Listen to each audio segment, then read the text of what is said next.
Dear, oh dear.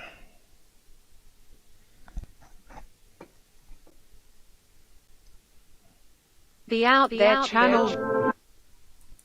Ah, crap.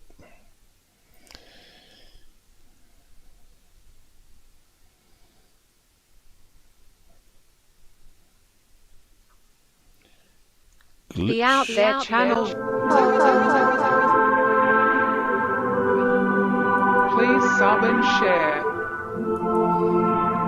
Hello, hello.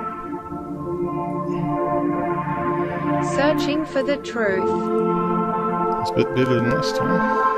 UFOs, aliens, greys and ufology. Real images, real stories, real videos, real cases, researched and investigated by professionals in the field and cutting-edge discoveries. Multiple witnesses, abduction accounts brought to you by Team The Out There channel. Took an hour to get this one Good going. to be back. 5, 4, 3, 2, 1. Action. Action.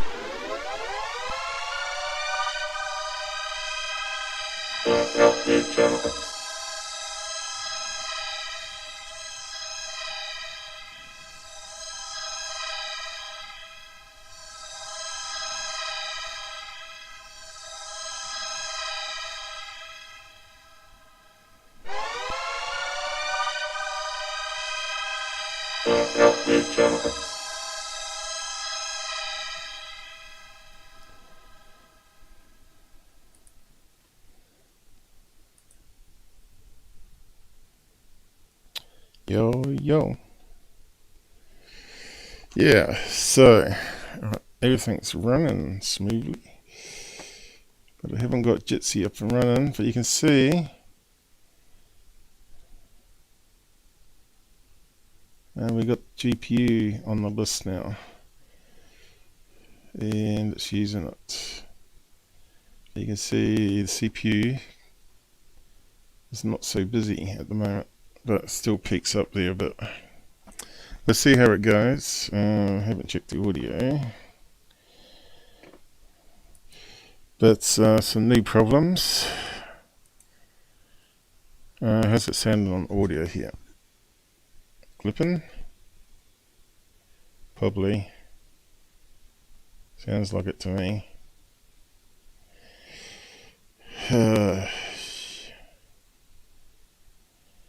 Why? I don't know.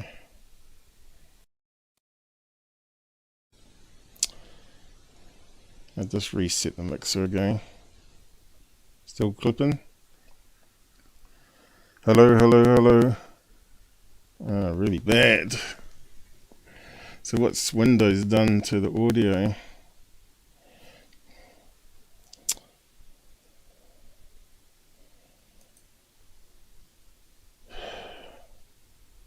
What can I do?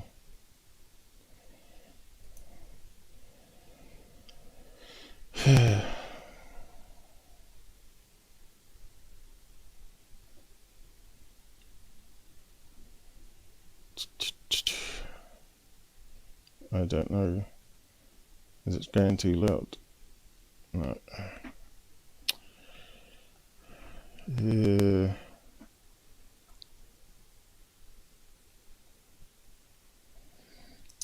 Gonna have to figure that one out.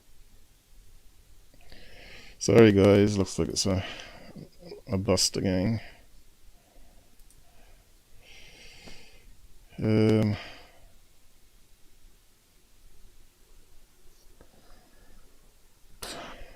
me just check.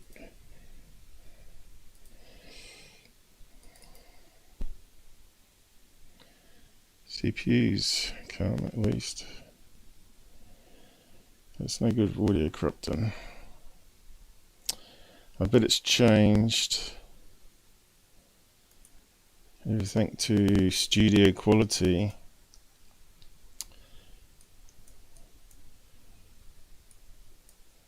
It's undone all my settings, I think. Let's have a look.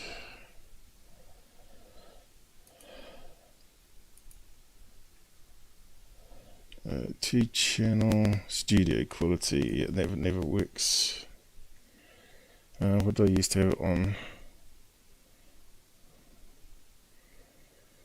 2-channel 16-bit, I think. 44. Okay, let's see if that fixes it.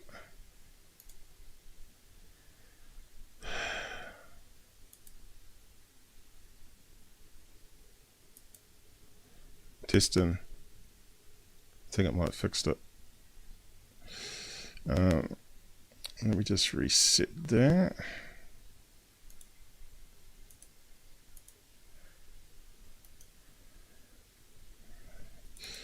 All these little bugs. Just reset it. I don't think much. Hello. Oh no, it's still there. Oh, I don't know. Big sledgehammer is needed, I think. So I probably have to do that review setting here. Let me just see.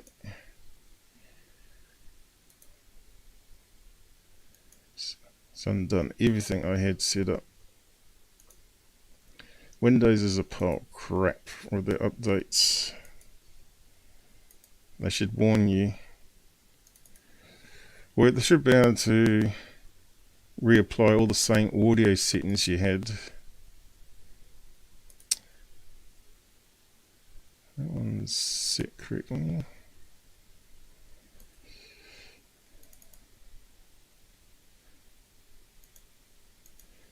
I suppose.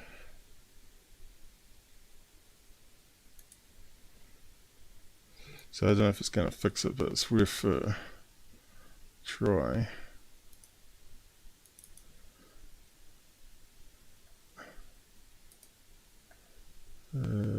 Wasn't opening. See, it puts it onto studio, and that's always been a problem. And they should be unticked.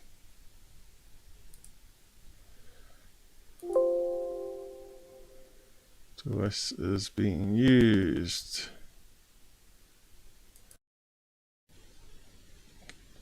Have we lost sound? Not quite.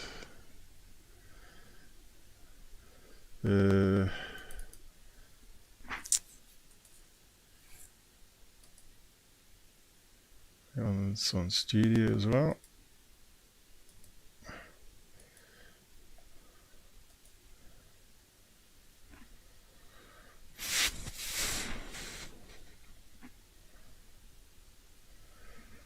It's always a show about fixing, isn't it?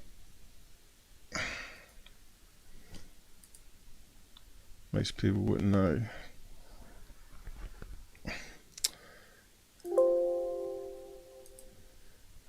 Two. Yeah, let's go into minicam. That's the main output.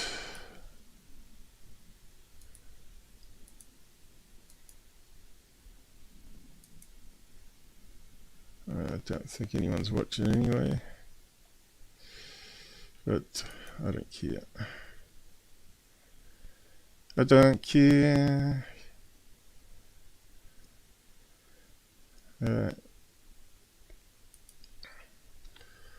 It's always sabotaging me. Tape recorder quality. No. God knows what that sounds like. Yeah.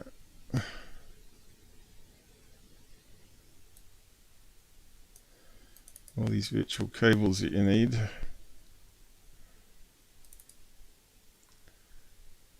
Clip, clip, clip.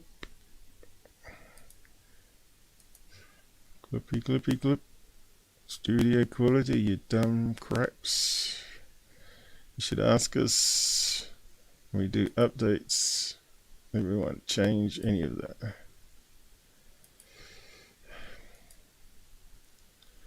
It's funny, it only happens on minicam though.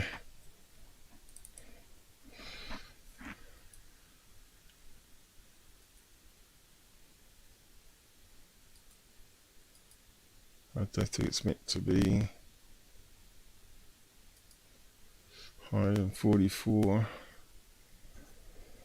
I'm going to start looking at OBS next. I have to bite the bullet, I guess. With my control panel now, I don't really need the better font layout. And if even they changed it in Medicam 8 and they want a new license, so stuff them. I bought an unlimited license for a reason. They started that bullcrap of monthly or yearly licenses, and they can go stuff themselves. It's not cheap either. 150 US a year they want. Greedy bastards.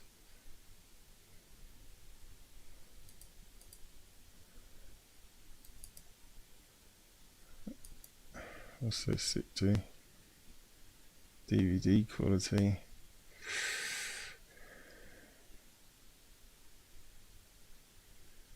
I suppose that one doesn't matter too much. I'm not sure about that one.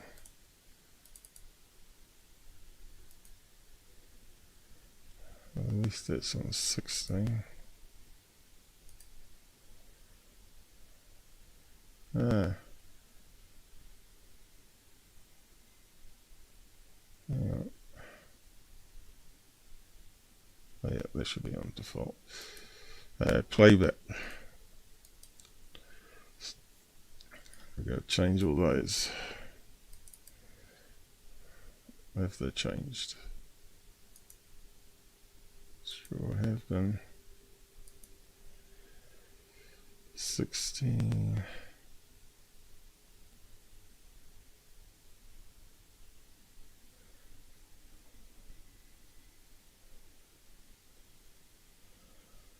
Where is it?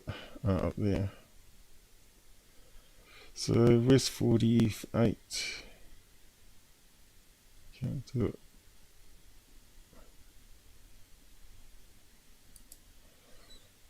Allow. Okay. Hello. Yeah, it's still crackling. Let's reset that.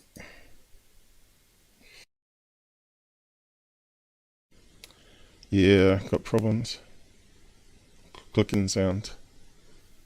Terrible, isn't it? So it might be a no-go today. I don't know. Might need to reboot the computer. We'll just keep on going. Never know, might fix it.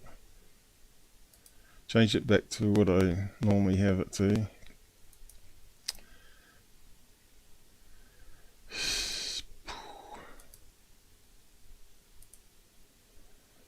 So many bad things in Windows.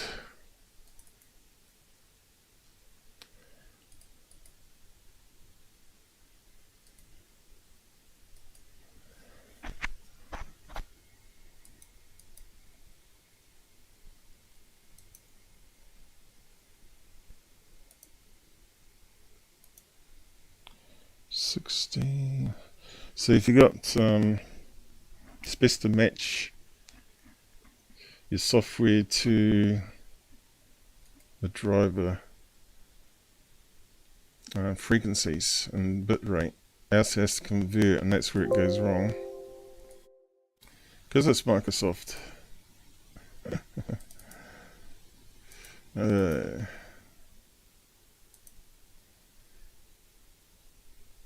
I wish my eyes were a bit better too.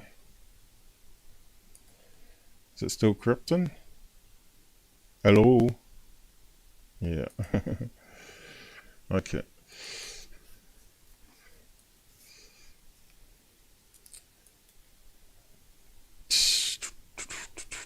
Where is it?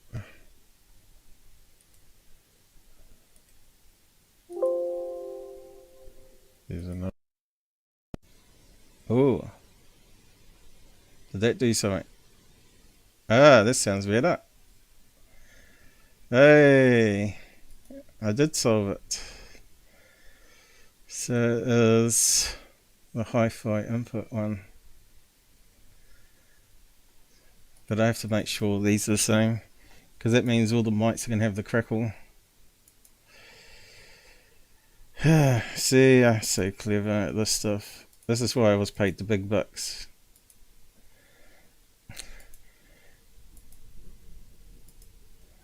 For my troubleshooting skills. People would have all these type of problems on their computer, and they were glad to pay their money to keep the university running. Here's another one.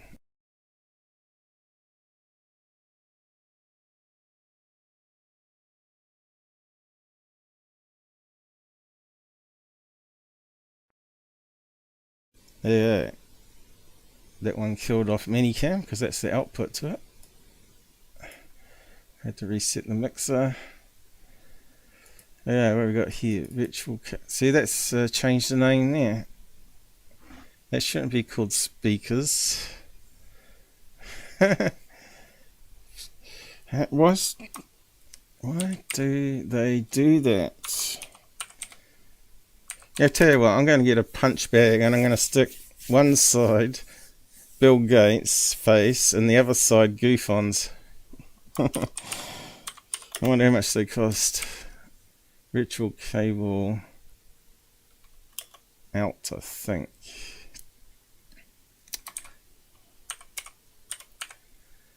Speaker. So it's got to be output. Did I do the ones? Let me just check. No. Studio T.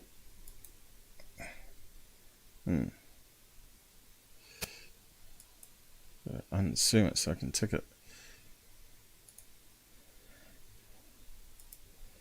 So, not too far away now. Okay. And that one's cable. So that one's been renamed too. Stupid thing.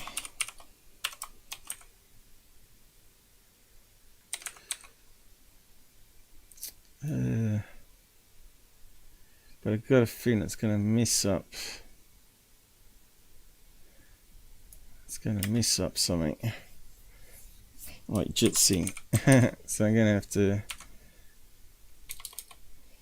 check the inputs and outputs here. Output. Oh no, I don't think we use that one. That's an out. It's only the microphone one. Yeah. Getting there. A couple more, is it? So you can only do this when you go live and find the problems. So I got another one I'm going to show you, and you're probably going to laugh. But once I get to the side chat, I have the headset one. Dear. That one looks like it's alright. That one's perfect. Realtek laptop speakers, what they set to. Studio quality. Okay, that's going to give a problem. I wonder if it. Oh, I was playing music yesterday. I thought it sounded too tinny. That's probably why. Enable, no. Never do enhancements, because that screws up things too. I got the volume down, that's right.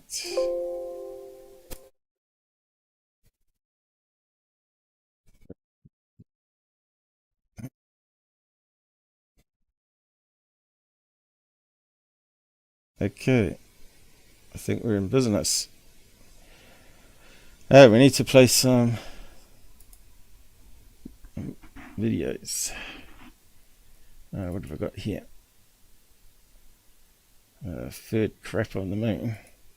Triangle on a circular base of some sort. I'm not sure if it's corrupted or not. They're playing that music with copyright.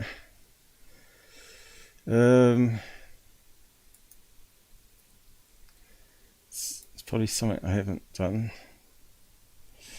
Right, that's in the way.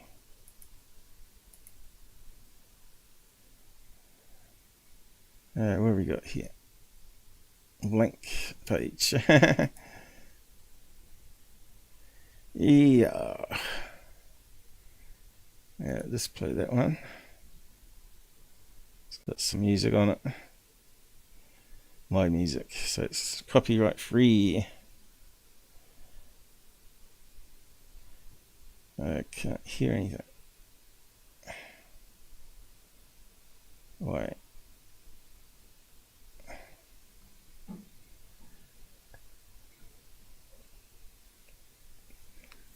Oh, it's playing on the other one.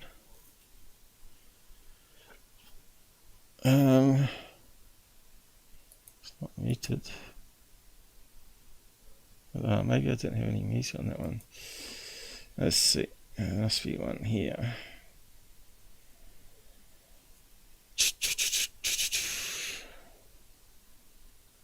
Let's see. Try that one.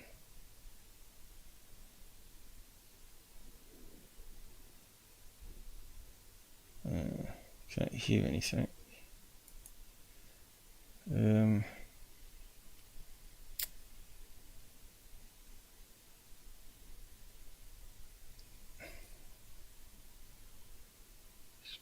Where's the snow one? Of course, there's going to be a lot of dogs come here soon. At least it's here background. Don't think I added music on those ones.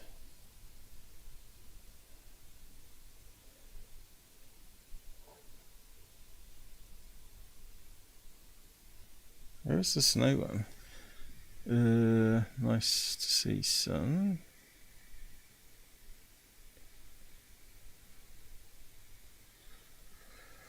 I don't know. Should have been there. Charlie. Oh, here we go. That one's got music.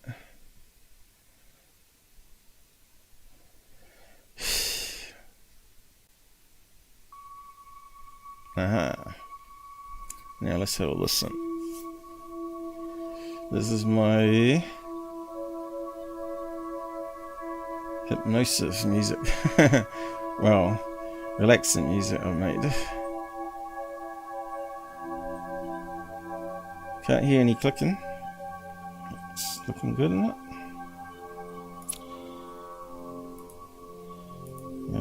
Better get at the side chat. Everything's running pretty smooth here. Look at that. But I haven't got Jitsi up and running. And that's going to push it up another 10%.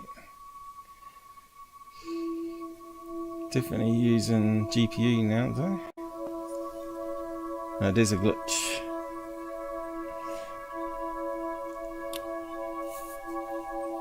Still not perfect. Still need a new laptop, but if you can get it going here good enough. And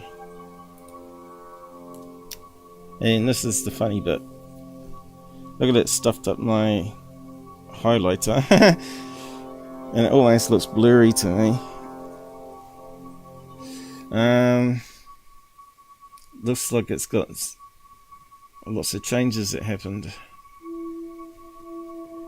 So I'm going to have fun and games with that.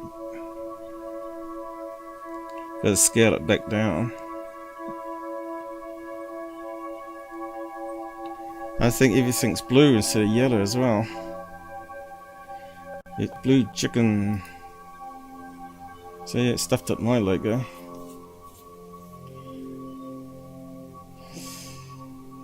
But if I leave that on, you won't see the screen. At least sometimes I forget, you know.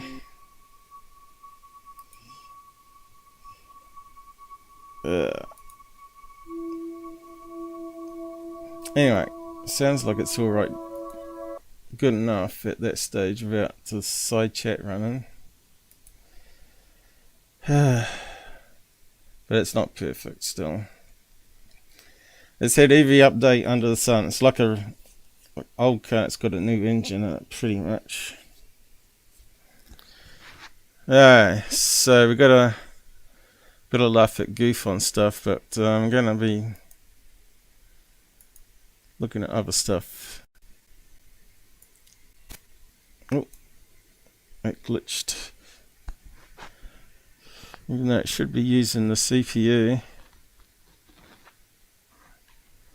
Why is that coming up?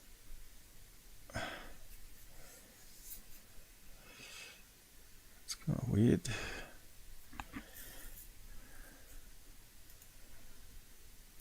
Why is that even there?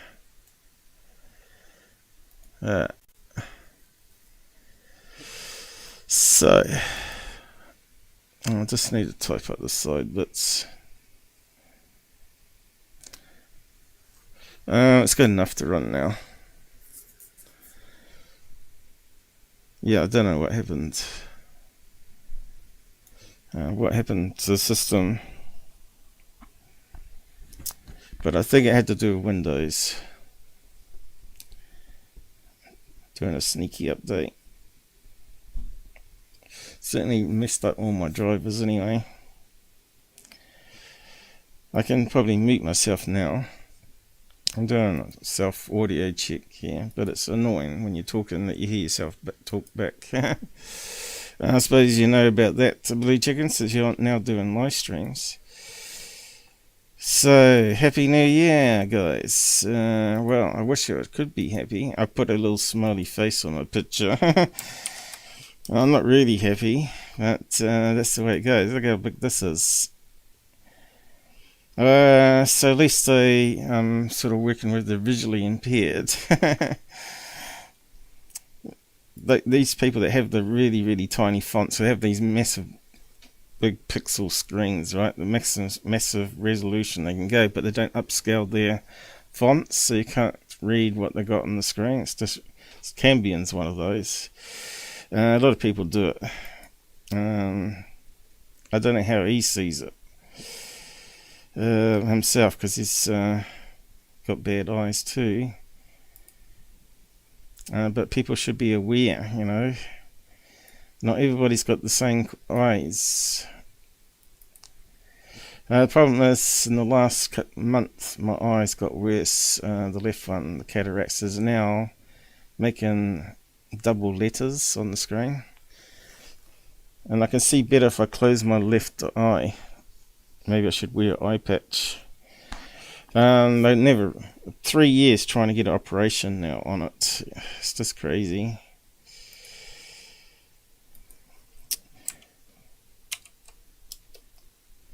But I can't complain. Least I can see. Lose your eyesight completely. See, look at that. So you can clip to there. What a piece of crap. I think that was a browser update that screwed up all the font sizing. And you can see I got no way to scale down the font. At least I don't think I have. Because this is in a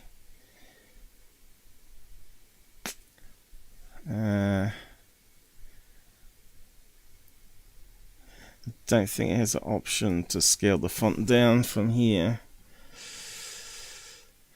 It's got a load of stuff, but options hasn't got resize font. It's got a load of other shit, but not resize. Size of the window. You can't see what I'm doing though, but soon. Alright, maybe that one. Let's see what happens. It said it was on 50%, so that means it's got to be...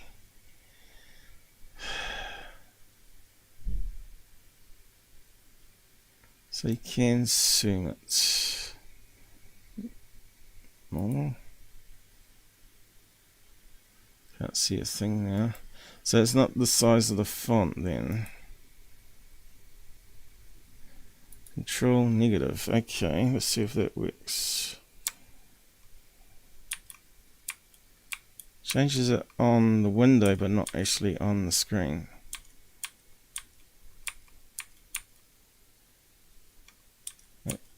That's weird.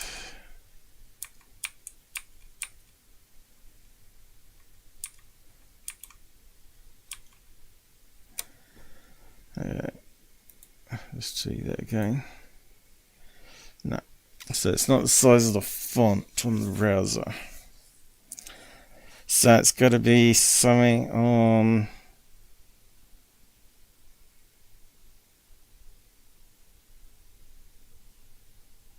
Unless it needs a reboot, but yeah, I don't think so. Anyway, I think I can play around with that offline. I'll do that another day. Anyway, what are we going to do? Good question. Okay, that has to be pinned. I heard you mention OBS, so we'll need to try that. Yeah, the problem is OBS lacked features that Minicam had that I use, right? Namely, it has a separate stream that goes to the video chat. So Minicam is very powerful. That has all that built in, always has had. There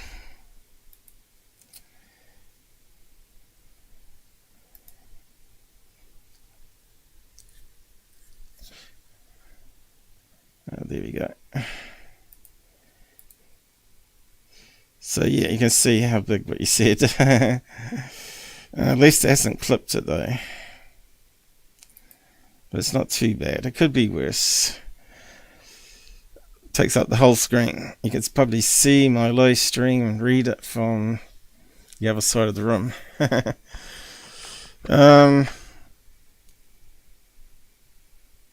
Yeah. It can stream to multiple streams as well at the same time, but I think OBS can too. Like I said, I never bothered learning it because I hated the interface on it. Wasn't nice for my eyes. So I don't know if they've added things to it now, but I haven't checked on it for a while. You see, I probably need to update that too. But yeah, be something. It needs to be another project. The thing is, it would need a plugin to do live chat on the side. But with Minicam, it's all built in. So it streams to the video camera and also to Google or whatever you want to at the same time. Whether you've got a fast enough computer to do that though is the problem. What you could do is set up a streaming server and run Minicam on there and have a Minicam on your other machine, especially just for presentations, and stream the final output.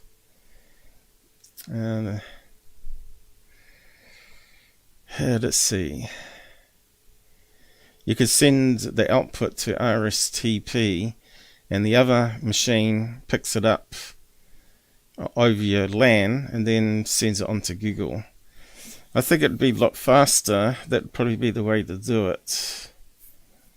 But if you've got many cores on your computer and lots of RAM, you should be able to do it all off one machine and do away with that, you know. That's why you, in the past, you use multiple machines, but computers getting more and more powerful where it's like having two laptops in one, you know. So yeah, we haven't tested out Jitsi, obviously. But if anyone else comes along, we can probably start it up. Not sure where Gabber is. He's probably playing games. I think he streams games, doesn't he?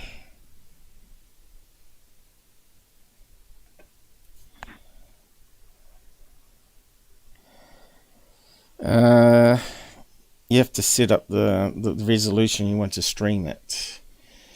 Yeah, it takes a wee bit of setting up OBS, and so does Minicam, but Minicam is a wee bit more intuitive and obvious. So, yeah. So, normally, let's have a look outside on the camera. So, the camera string RTSP, 2 strings, one at a lower quality. There's a string 0 and a string 1. And that's what's outside at the moment. And the sun's just going over the top of the house because it is 3 o'clock. Alright.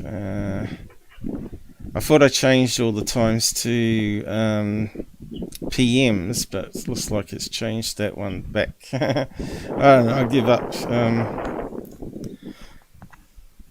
You can see it's pretty windy out there, and I've got bricks anchoring it all down, and rope, as you saw on my other video I did for looking at the outside of it. So yeah, hasn't burnt out the sensor yet, fingers crossed, and looks like it's handling it quite nicely. My sister's meant to be coming round, or probably already around, doing gardening or something. It's one thing I don't like doing, gardening. But let's go through a window, and I think the curtains are pulled and you can start to see reflections. That's the problem with filming through a window. Plus the LEDs, of course. Yeah. How's the audio sounding anyway? Is it corrupted while I was doing that? If you got any crackling, let me know. Testing 1, 2, 3. Normally when I do that, it's when it peaks up. It's looking alright at the moment. It's not.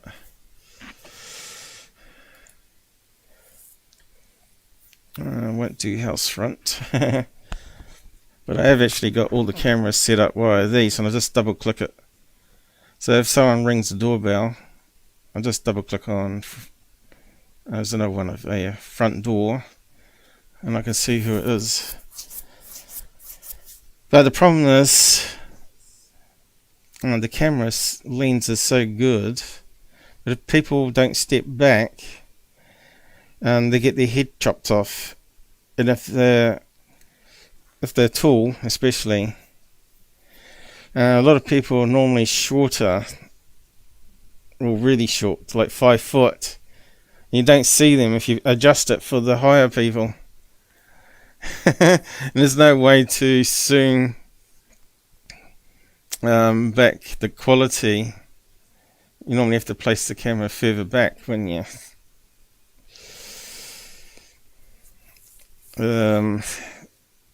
It's complicated sometimes, you know. Where you can mount it at the door, you can't really make it go way back in the hallway. It's like they should have a setting that says, well, it should be able to change the lens on it probably.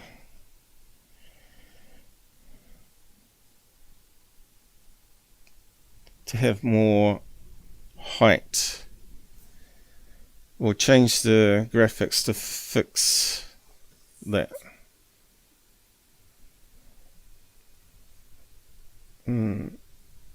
Somehow rotate the lens, maybe, so it's portrait and then rotate it. Yeah, but you know, cameras are complicated sometimes. But yeah, I can show you while you're here, if it'll let me.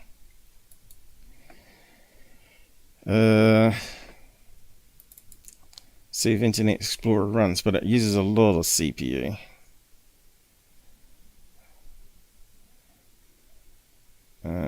How's it going? But I've tried to get it working. So I've got all my cameras set up here. My MVR, bedroom one, old camera, which I'm still using, the door cam, and the fisheye out the back one. So if you go there, it brings up the web page that you can customize things.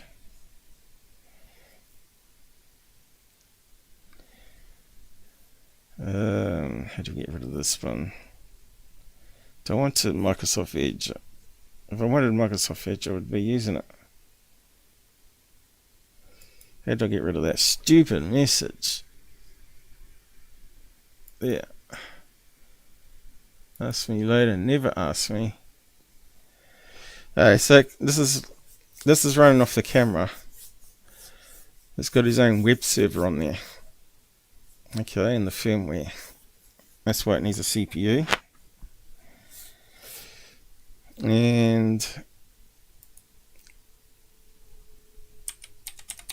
I've got a master roboform for all the passwords. So I'll say insert it for this camera, which is that LAN. And see how the CPU goes. So far it's alright. I'm only doing one camera. It's when I do the MVR we get problems. Now this is on the Chinese cameras. Looks like a bee just went past, was it? And now you get these options up here, device config. So you click on that, and that takes a wee while, but it's got to the camera rather than just stream it. So all this stuff down here to control the zoom level, rotate it and stuff, doesn't work on this particular camera. But they use the standard software. It's kind of strange. You think they'd dim it or something, or just not have it there. So there's a lot of options here. But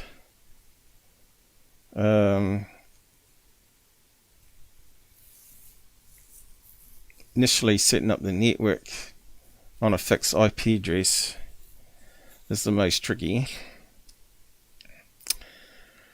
And if I click on that, it gives you all the settings.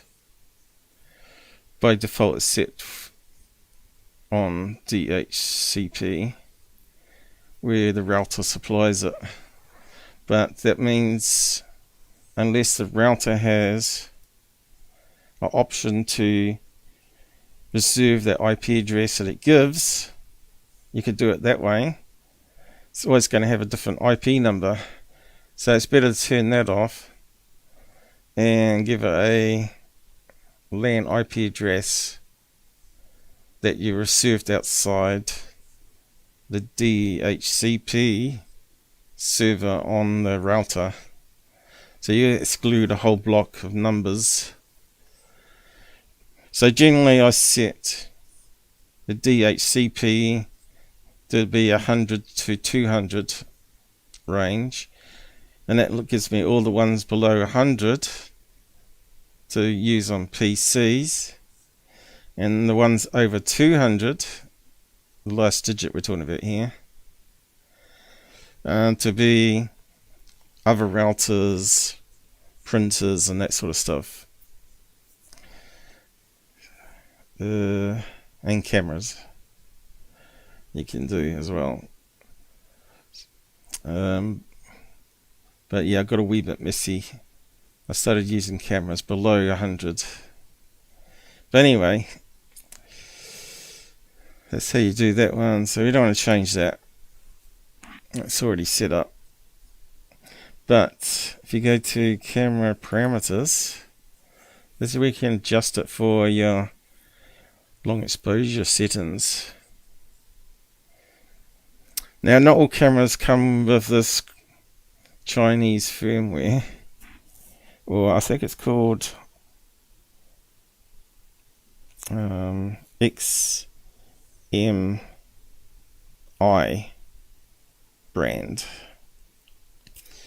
and I think they copied it from one of the more expensive cameras, NightVision, is it?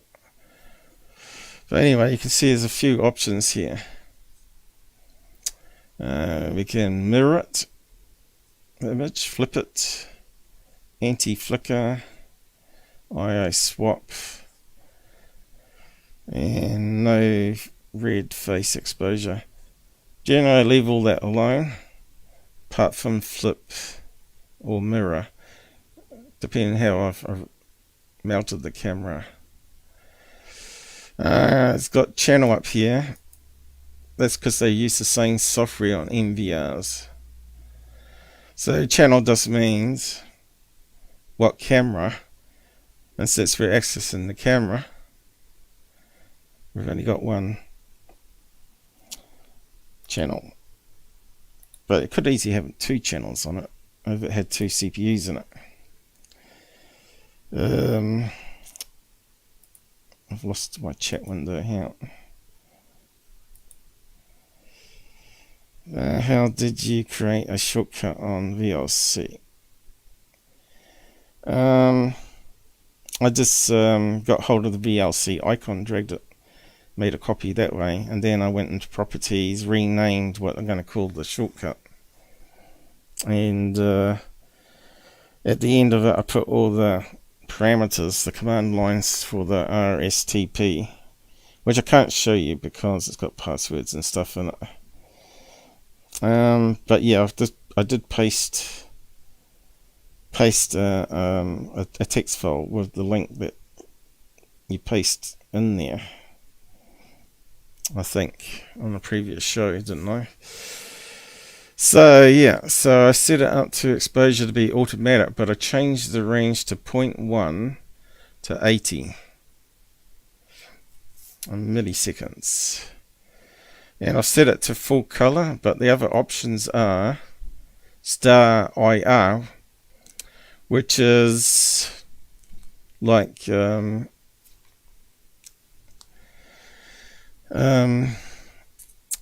almost like black and white, but it mixes in some color as well. And in the day it's color, at night time it turns to black and white. But the full color, it's kind of strange names really, and the full black and white mode.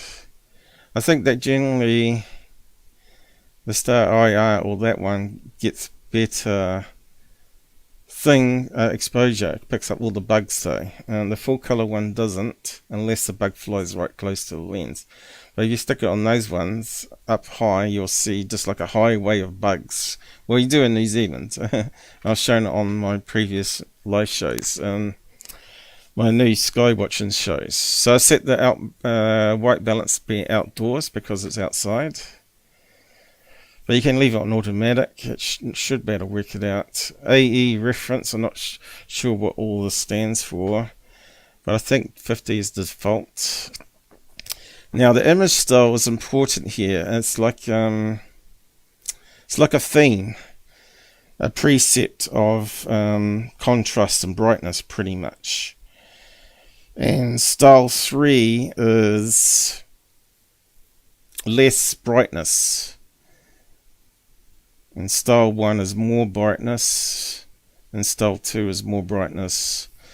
You just play around with it to see which one gives the best quality without too much blurring, I guess. BLC closed. I can't remember what that stands for now. AE sensitivity, I set it to 5. And those ones are closed. Automatic gain control, I left open, and I stuck the limit to be 50. Slow shutter, I stuck it on high because I got it on full color. I need the shutter to be open longer, else you won't see the stars. And you know the pictures come out pretty good. And you don't get too much motion blur, as you've seen. You still get a lot of exposure with the bright lights on the plane. It just makes it a big blob, right? And sometimes you can see the blinking. But we'll be going over that in a minute. We'll go over the technical stuff in a minute on that. Because Gabber keeps debating with me about his Orange Orbs. And the thing is, he needs to get a compass bearing, because he thinks he knows which direction he's looking, but it's amazing how you can be fooled. If you're out by 1 degree and then draw, you need to better get the compass bearing on the plane finder map, or overlay it and draw a line where you're filming and see if there's any light sources in that path at all. Plane lights, building lights, whatever, you know, moon or sun. Because there is a thing called Fata Morgana, and it still happens, especially around mountain ranges, because of the layers of ice crystals you get, and the wind changes, right? The wind is different over mountains, so he could be what he thinks is in the sky could actually be a false image as well. So that red light he's getting could be from a plane that's out of his vision, or it could be a building, or some other moving light on the ground that's being reflected up in the sky. So it gets a bit more complicated. So what kind of light on the ground would be around for 15 minutes and then disappear, is the question. I don't know.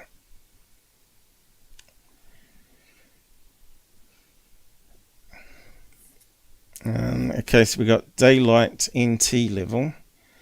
I think default is 3, so I'll just leave those on 3. And nighttime, I'm not sure if those settings really affect it much. So that's basically it, to get the picture that we got at the moment for nighttime, which is not nighttime now. But there's a lot of settings here, and the main one is net services, where you can actually define your email to send you. You can set up, when you set up your motion camera, you can actually have it email you the snap of the person, which may not be perfect. They may have turned their back or have a mask on or whatever. So regardless, if you get an image or not, it doesn't mean you're protected. Be good if you could electrify it with 100,000 volts on the outside, so if they try and steal it, they get sapped and left on the ground for the cops to come around. My voice is going. It's not the computer playing it. But the CPU is nice and slow. We never had that before, so it might be better. Apart from the side chat thing being too big at the moment, so I have to bang my head on that one later. So what do we got here? We've got quite a few settings here. And there's the RSTP that you can change the port on. You can get a cloud account that uploads the images real time to the web.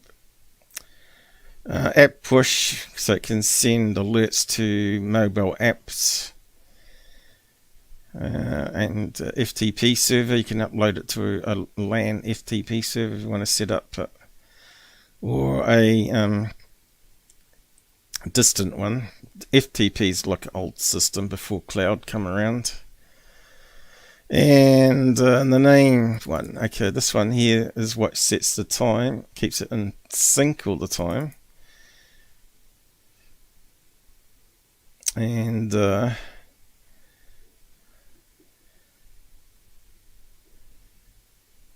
it's enabled, but whereabouts was the information on that one? See, it doesn't actually, see, it's all a bit over the place really. The Chinese firmware is a bit of a mess. I think under general,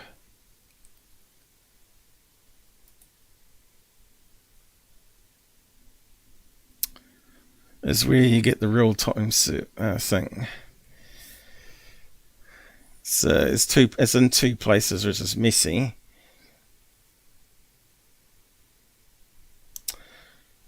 And you can see I got it on 12-hour format here. So the time zone. But you can see I got it on 24 here now. So let's change that to 12-hour and say OK. Okay, it should be set now. But if we go back there before I leave it, if you go into settings, this is where it gets a bit more complicated before DTS is ticked. And you have to specify the day of a week when the daylight savings kicks in, and which is 2 o'clock in the morning, and when it turns off again. So you'd have to look that up online, work out if it's the 3rd or 4th week, Sunday in that week. So it's daylight savings really makes it complicated. So now if we go back out of here, you can see the time's changed to 12-hour format. And if we go to the stream, it should now be 12-hour format with PM and AM, which people prefer. Well, more people prefer than 24-hour format. To me, it doesn't really matter because I can read both. But my sister can't. 24-hour format, she always gets confused with it. So I'm not sure if your camera does that. Not all of them have the same firmware, but a lot of them do have a web server where you can go and customize settings. Now if you use the Android apps to do that, the Chinese trying to sell you cloud space to upload it to their cloud servers so they can spy on you and pay a monthly fee. Everybody's after your money. Yeah, I'd rather do it all locally. That's why I use the MVR to do the recordings, but it's not perfect. If the camera is subpar, this one isn't though. This one's actually really good. But my other waterproof cameras are subpar. Well, one of them seems to be anyway. I got it on a LAN connection, but it won't record to the SD card and NVR at the same time when movement is detected. Still doesn't. So I'm not too sure what to do about that. I could probably disable the SD one and see if that solves it. But again, it's a matter of just playing around with it. I personally think maybe there's something wrong with that other one of the cameras. Even though it functions, I think there's some sort of motherboard fault in it. But anyway, hopefully that helps a wee bit. You can't, none of this is, all this is dimmed, I think, or it doesn't work obviously because it doesn't have a PTZ. What's that stand for? Point? I don't know. What does PTZ stand for? Let's see. Point, trigger and zoom or something. I haven't got many tabs there. I wonder if I can do it on here. Do we do multiple tabs on this? This is old Explorer. Let's see, it'll probably go to Bing or somewhere horrible. MSN. Yuck. I think I keep changing it to you when they keep changing it back when I did an update. I had it all changed, didn't I? But I don't really use it anyway. So let's type in PTZ meaning.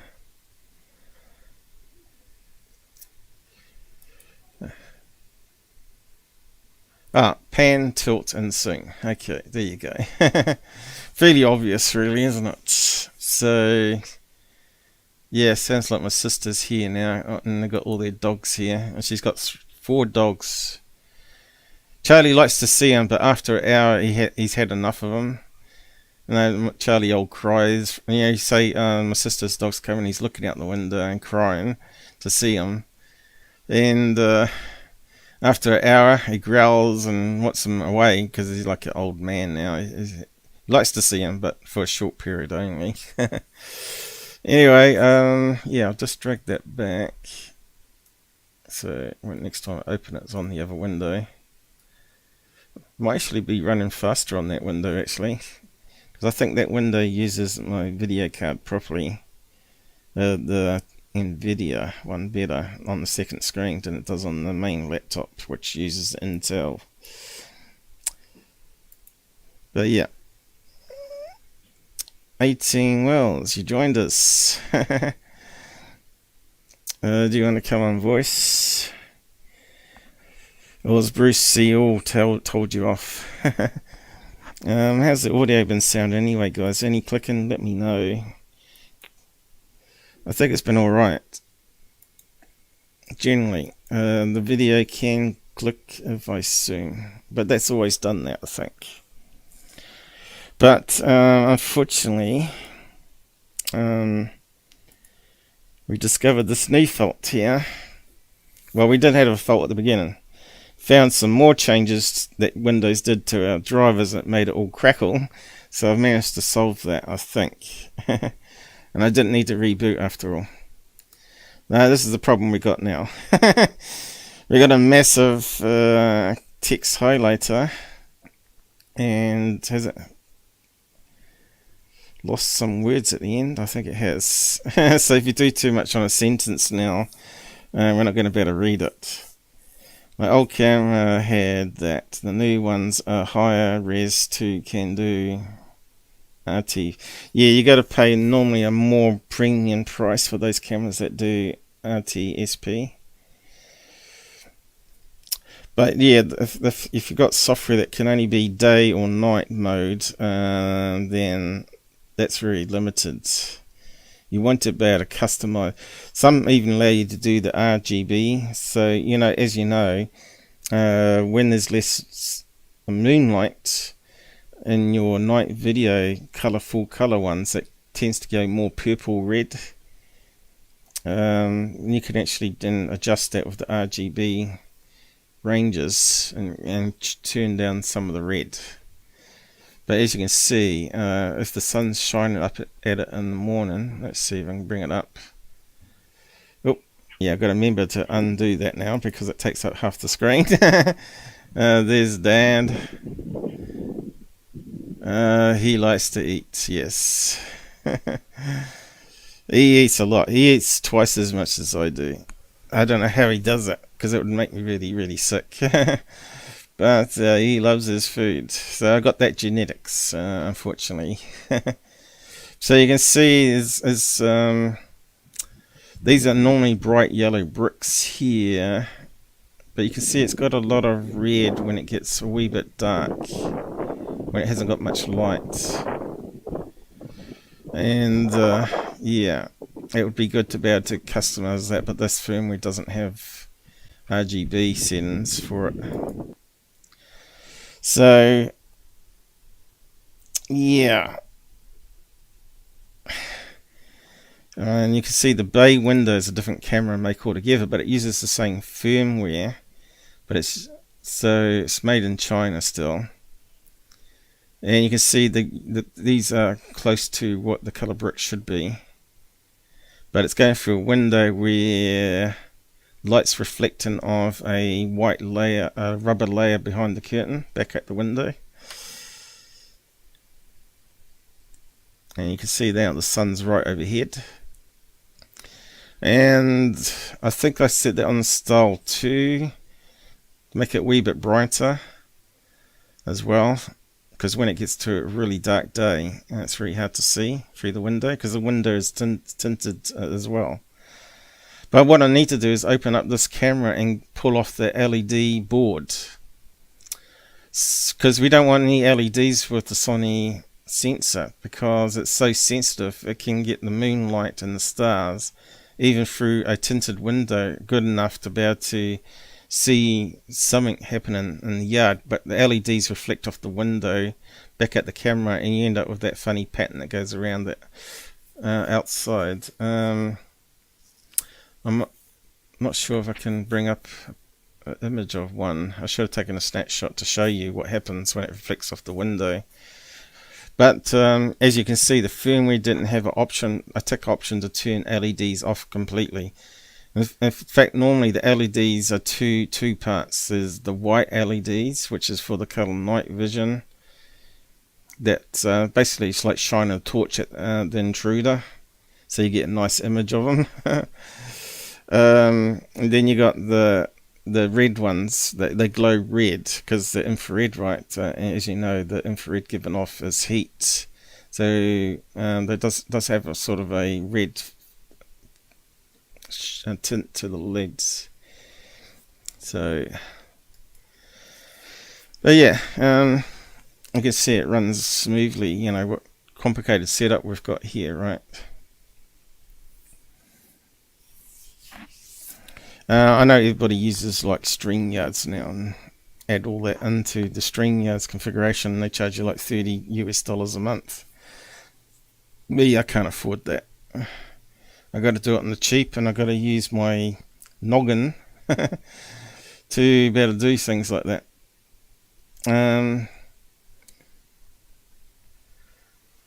So let's open up Jitsi and see if it all goes wrong.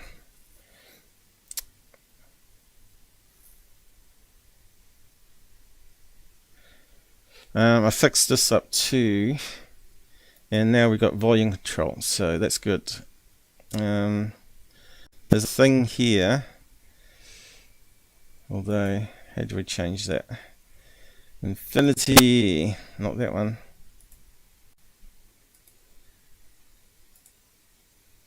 Whoa,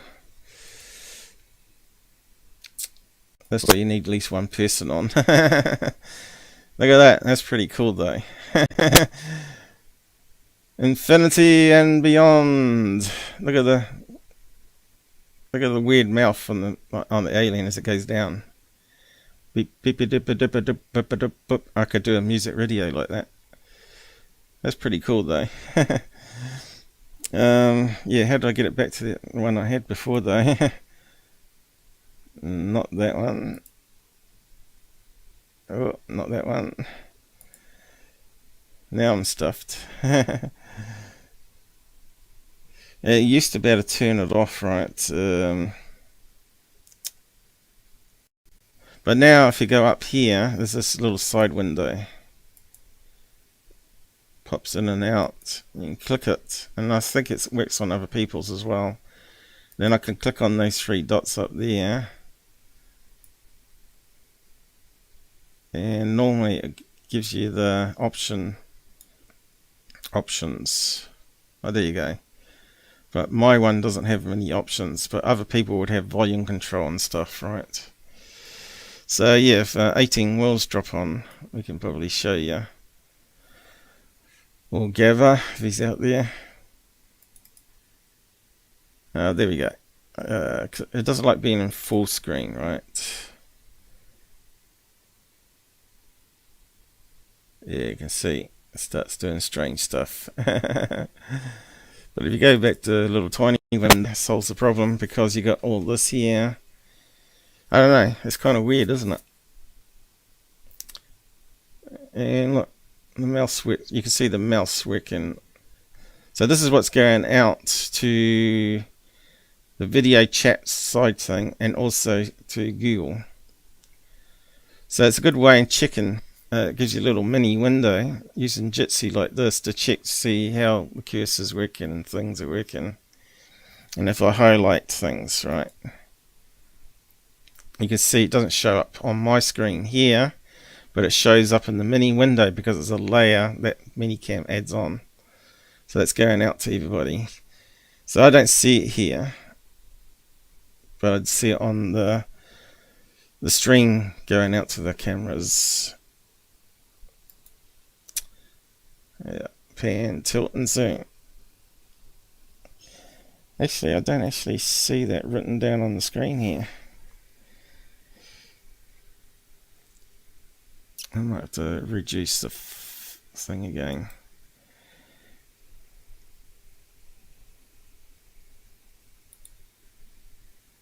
Can we see it now? Yep. So I can't go over a certain size font on the side thing as well, as I can't see the whole sentence. So yeah, so we got out on the technical side of the camera there, how you do it. So you could see it was like an IP address of the camera, which you set up. Initially it automatically sets the IP, but then once you got an IP from the router, you type it in and you put colon 8080 or 8000 or whatever they change it to in the firmware, and then hit enter, and it loads it up in the web browser, and you go from there. Then you can customize your fixed IP address and say OK, and then it will say you now have to reload it in the browser because the IP's changed, and then log in that way. But you're best to set up passwords on it for security reasons and all that sort of business. How's the audio sounding anyway? Has that changed? Clicking? No? Hello, hello, hello. Occasional click I can live with, but endless clicking like we were having at the beginning, I can't. So yeah, we've been discussing Orange Orbs, so we've got some cases we can look at here. What was all that on? I think that was all about goof on. Something went wrong. Let's reload that one.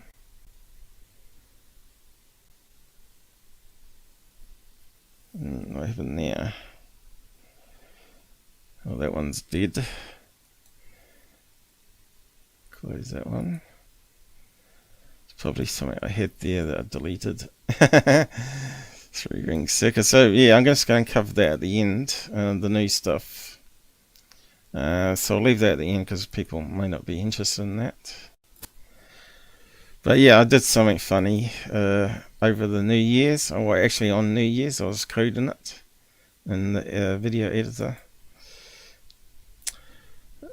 Just go through. How far can a plane... Can you see a plane?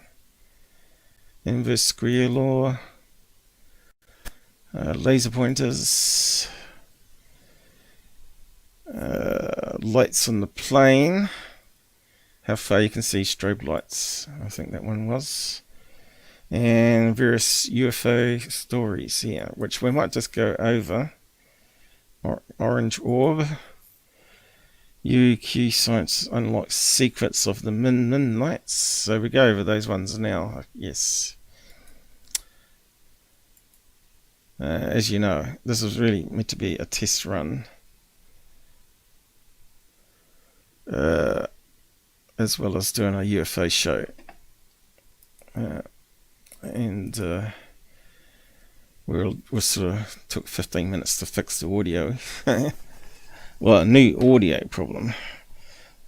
Because I updated the NVIDIA card and now the GPU is working properly.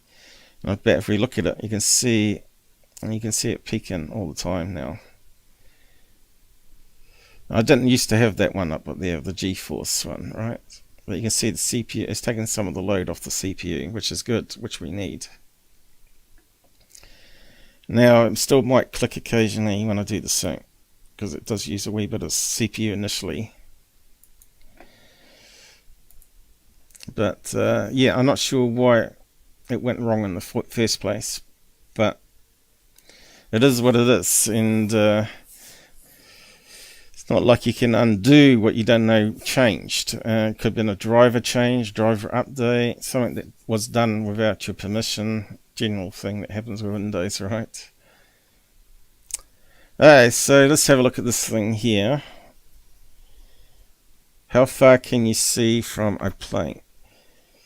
Well, you've obviously, if you manage to get a window seat, that's what sort of thing you get if it's a flight in the daytime. Most flights always ended up being late evening, so, and I never always got a window seat, because normally you go for the cheapest option. Well, I did anyway. So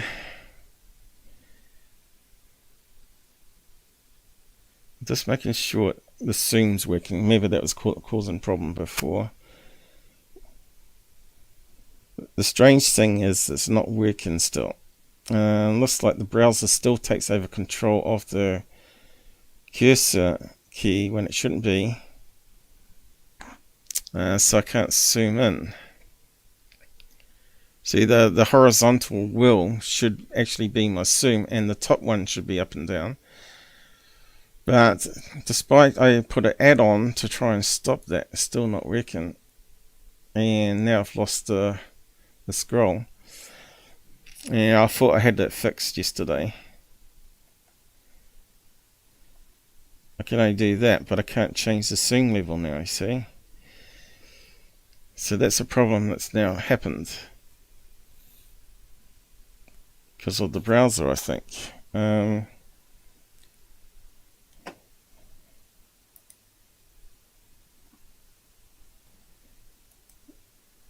Let's just reset the magnifier.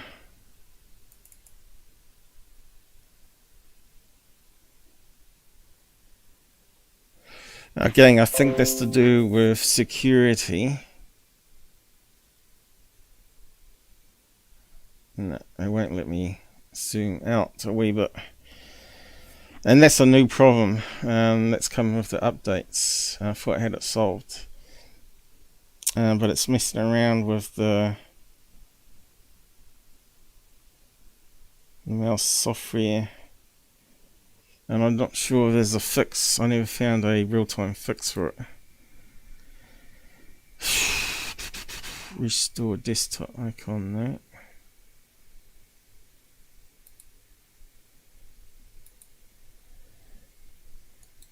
Let me just have a look.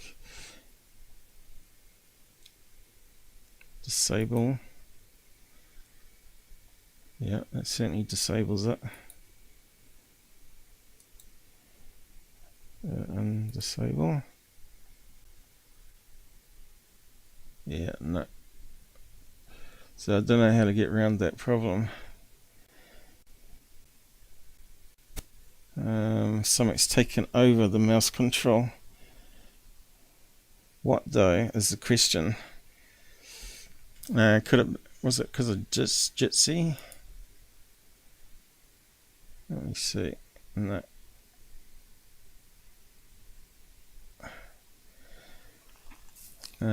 What can I do? There's always damn problems. I hate it when I had it all sorted once.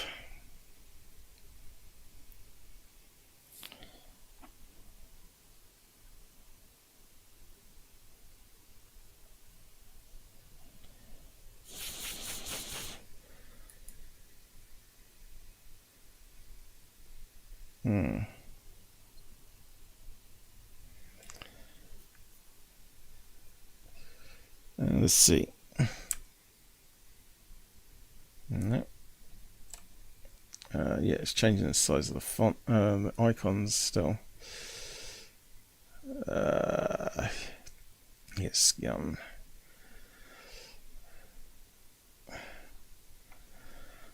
Yeah, that's the problem. I really hate that.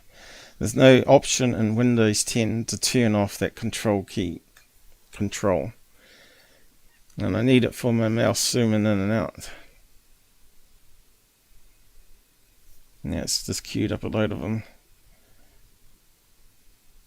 You gonna stop now?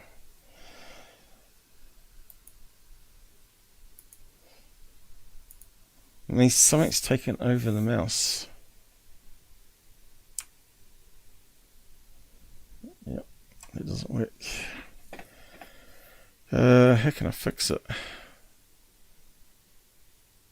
Can't change the swing level. Does that one come up still? Microsoft one. That's not even working, is it? 100%.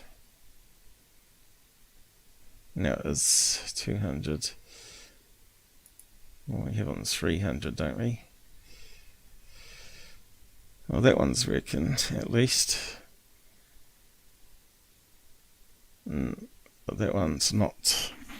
What else can I do?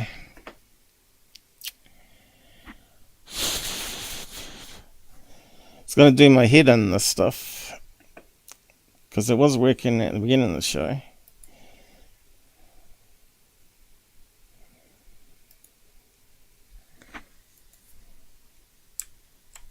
It's the most stupid thing ever.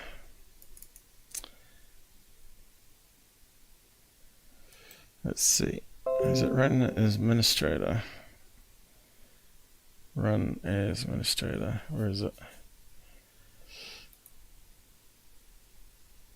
Let's see if that fixes it. Ah! I fixed it. And maybe it's undone that then, because I'm pretty sure I had that set up.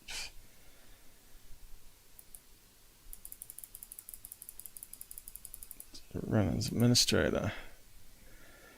Where's it go to? It's a scheduling thing, isn't it?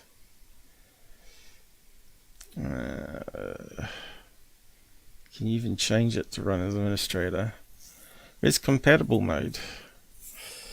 Terminal. Well, at least I found a workaround anyway. Options, is it?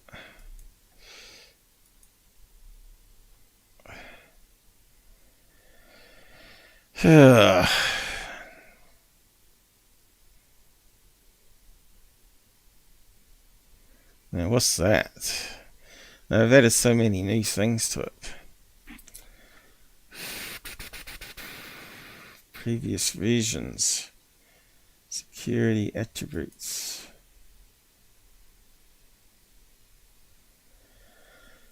Yeah, that's strange, isn't it?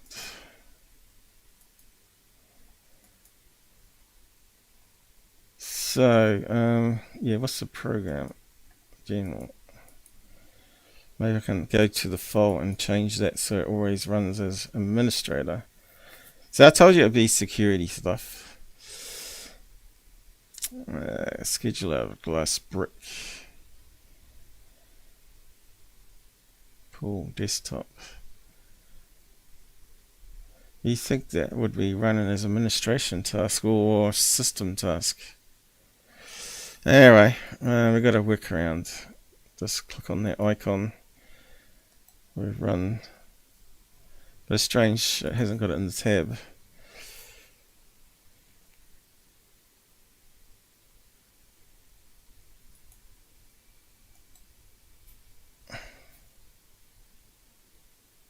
But it's there, and the right click.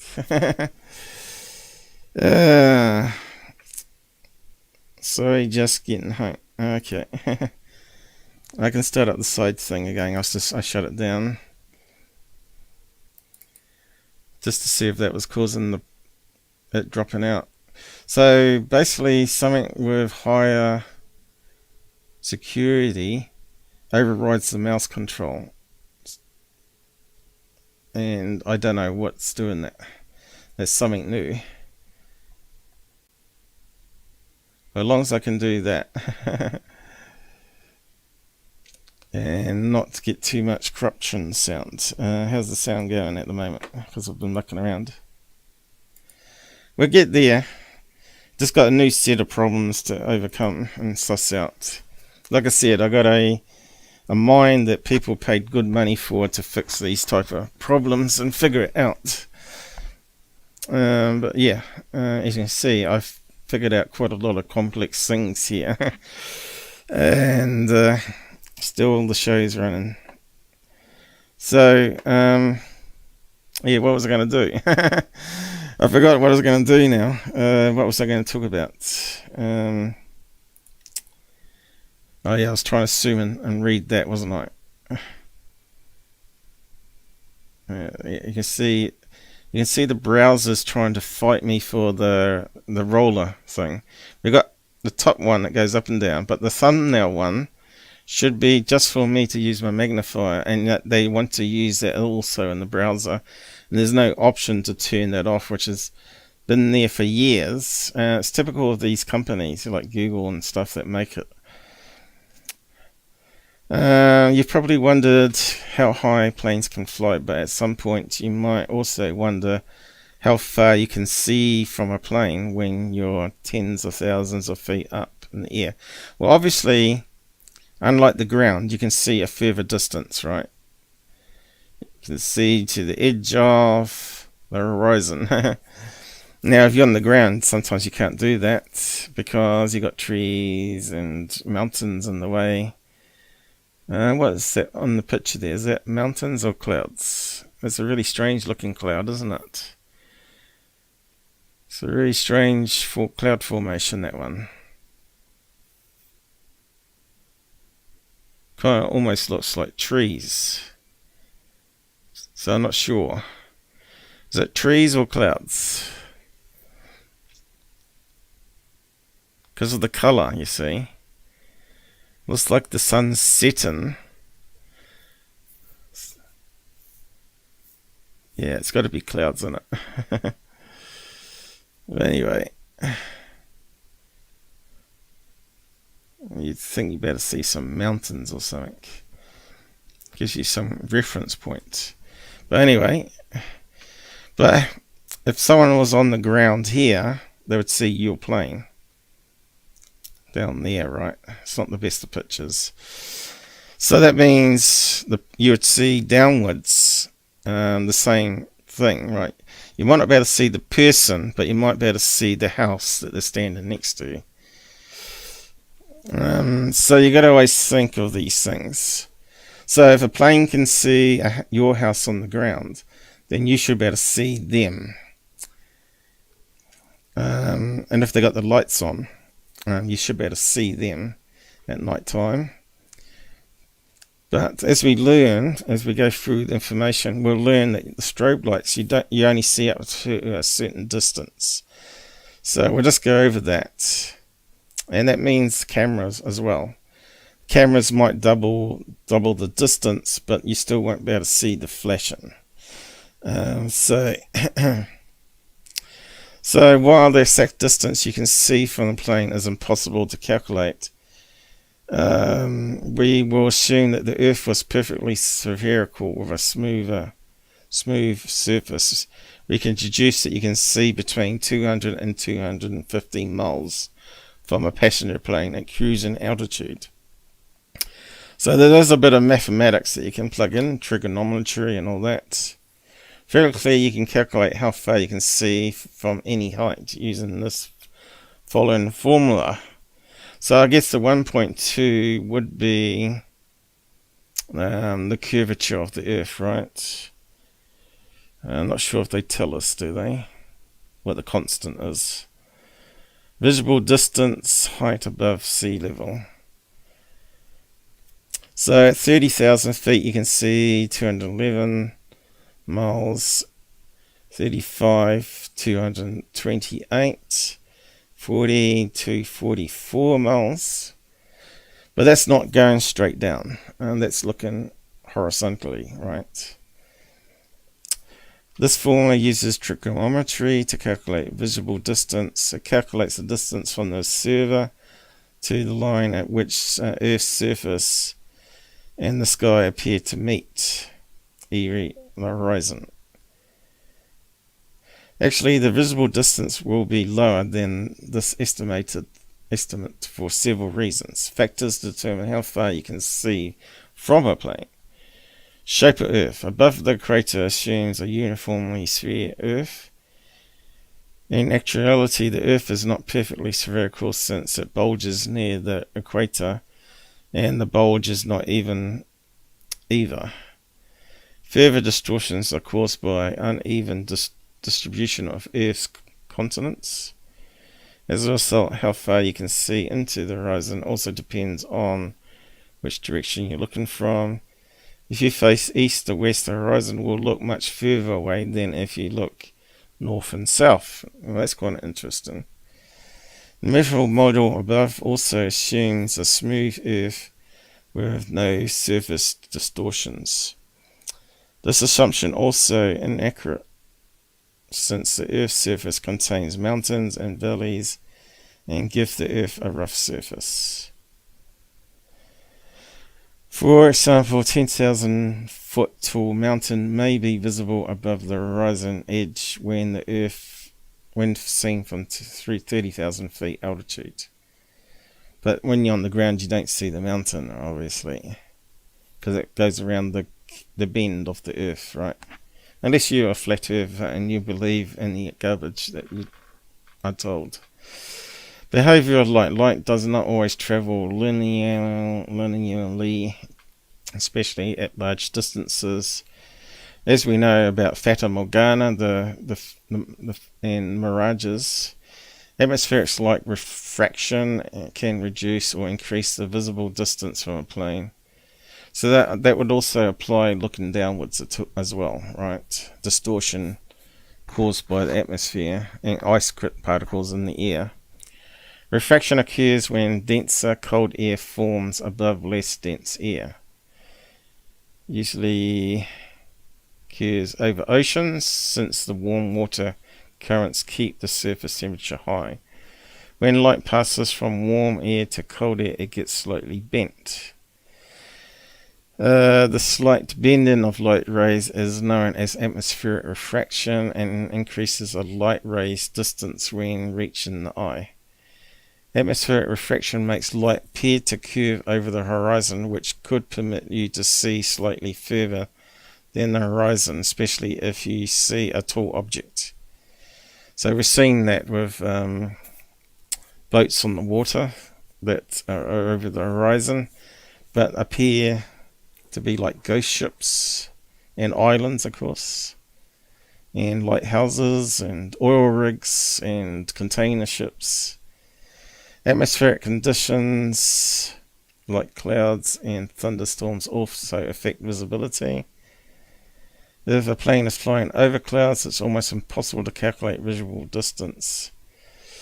The equation we used above uses a constant, 1.2. The constant is obtained through, here we go, approximating the Earth's radius. There you go. Again, it's only approximation. Maths is a tool, not proof, right? It's not going to be always totally accurate, but it's going to be accurate enough, right?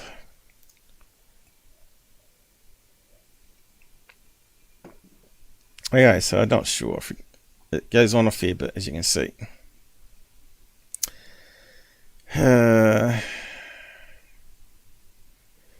So a helicopter maximum height can see 133 miles. Alright, there you go. We did get actually to the end of that one. So probably Gabber's not going to be listening in because he's not here. But it's the sort of thing he needs to understand, instead of trying to debate me all the time on Discord. How far can... So he was saying that's from a plane, but the reverse is also true. Far can you see from a plane? So the only difference from a plane is you can see further in the horizon because you're looking down opposed to looking up. But the distance directly under the plane is going to be exactly the same as if you were looking up at the plane. Or if the plane's right on the horizon from the ground, you may lose sight of it, but the plane still could see you probably, if you had like a telescope on board to be able to see the house, right? So the question is, how far could you see a plane at night time? Now, I think, did I have the other ones here? I probably didn't specify it, but I thought I had it pasted, but looks like I didn't have it pasted. Unless it's on there. No. That one. Okay, I didn't paste it. So if we probably could do a fresh search on it anyway. How far can you see a plane from the ground? Again, it uses the same mathematics and trigonometry. Let's see what comes up. Now we expect it to be like 200 miles, right? Because that's what they said above. And here we go. That looks like the one we found before. Can you see a plane from the ground at 30,000 feet? You sure can. Other than the difficulty of seeing through 230 miles of atmosphere, not much. Unless your eye was literally at ground level, the airplane would be above the horizons, somewhere around 5 inches above the ground. Would be able to see past the horizon. Can you see a plane at 10,000 feet? Even if you're in a small private airplane flying. Okay, and that's not what we're on to know. How far can a person see from a plane? Okay, we've been through that one. How far can a human eye see a plane in the sky without clouds? Okay. And some of these are going to be wrong. That's on that question site. Let's have a look at what they're saying. We still got seeing. Yeah. Oh, just had an earthquake. And the fan is wobbling around. We had a little size 4 then. You can feel it under the bed. It felt like someone was lifting up the bed. Okay, so they're talking about angular, again, distances. So they're saying, from their calculations, 45 kilometers, which we know is garbage. But we'll just see what other people say.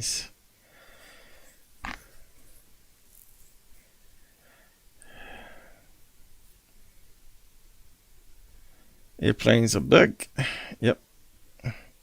So I think size matters, and I'm not sure if the angular calculation takes that into account. Because the size doesn't matter, right?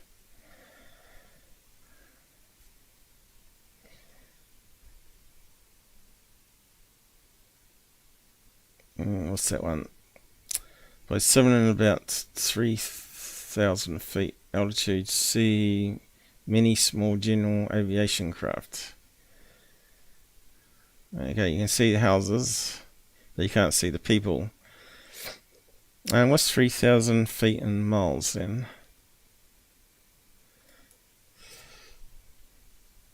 So this is talking about daytime. Nighttime is going to be different because it's going to be lit up like a Christmas tree. So you should be able to see like a dot of light in the sky at least, right? 3,000 feet to miles. Half a mile.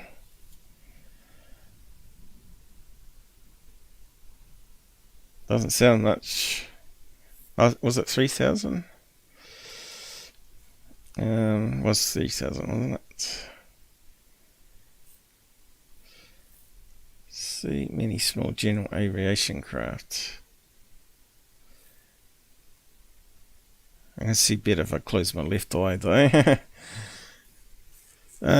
So what's that in meters? Alright, we can just change it inside, can't we? How do we do that? There. Foot. Meter. That's almost 1 kilometer then.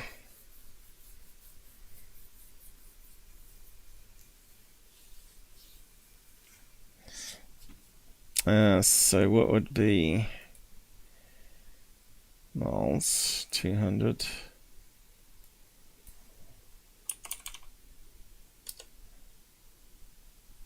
Foot. That's quite a lot of feet.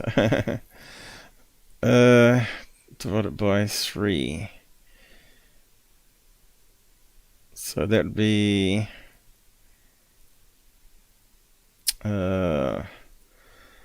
1 million feet. Is that 200 miles? That's quite a lot, isn't it? Now we'll just maybe leave that open. So what are they trying to say here? The horizon's very clear, no obstacles. Maximum distance you can see it until the plane drops below horizon should be around 374 kilometers or 232 miles. So 200 miles. Of course the plane is too small to see, but you can see the contrail. Okay, so we do see that a lot in UFO videos, right? We see this big white blob, and that could be the contrail that we're seeing from behind. And you might see it in clouds when it's got its lights on, especially because it even blinds the pilots as all those floodlights light up the clouds as well. So technically you should be able to see 200 miles. So if you've got a camera with a 100 times zoom, you might be able to see a dot, right? So the thing is, the camera makes a difference. So that in daytime, if it was 1 kilometer, if you got 100 times zoom, that would be 100 kilometers, right? Is my logic correct there? Yeah, we're just taking the average 30,000 feet here on these articles. So from plane, you can see a lot further. Whoa, Ricky is big. That new bug. So yeah, I have to figure that one out another time. It's the last glitch of the matrix of Windows updates. It screwed up everything I had working nicely. So yeah, I'm not sure if they talk about camera here at all, because I really want to know. The distance to the theoretical limit, no counting for refraction, bending from atmospheric. So that's another thing, and like mirages and no air pollution, and clouds, of course. So if you've got a clear night, and the plane's got lights on it, technically you should be able to see a light, even if it's like a single dot or orb, right, moving in the sky.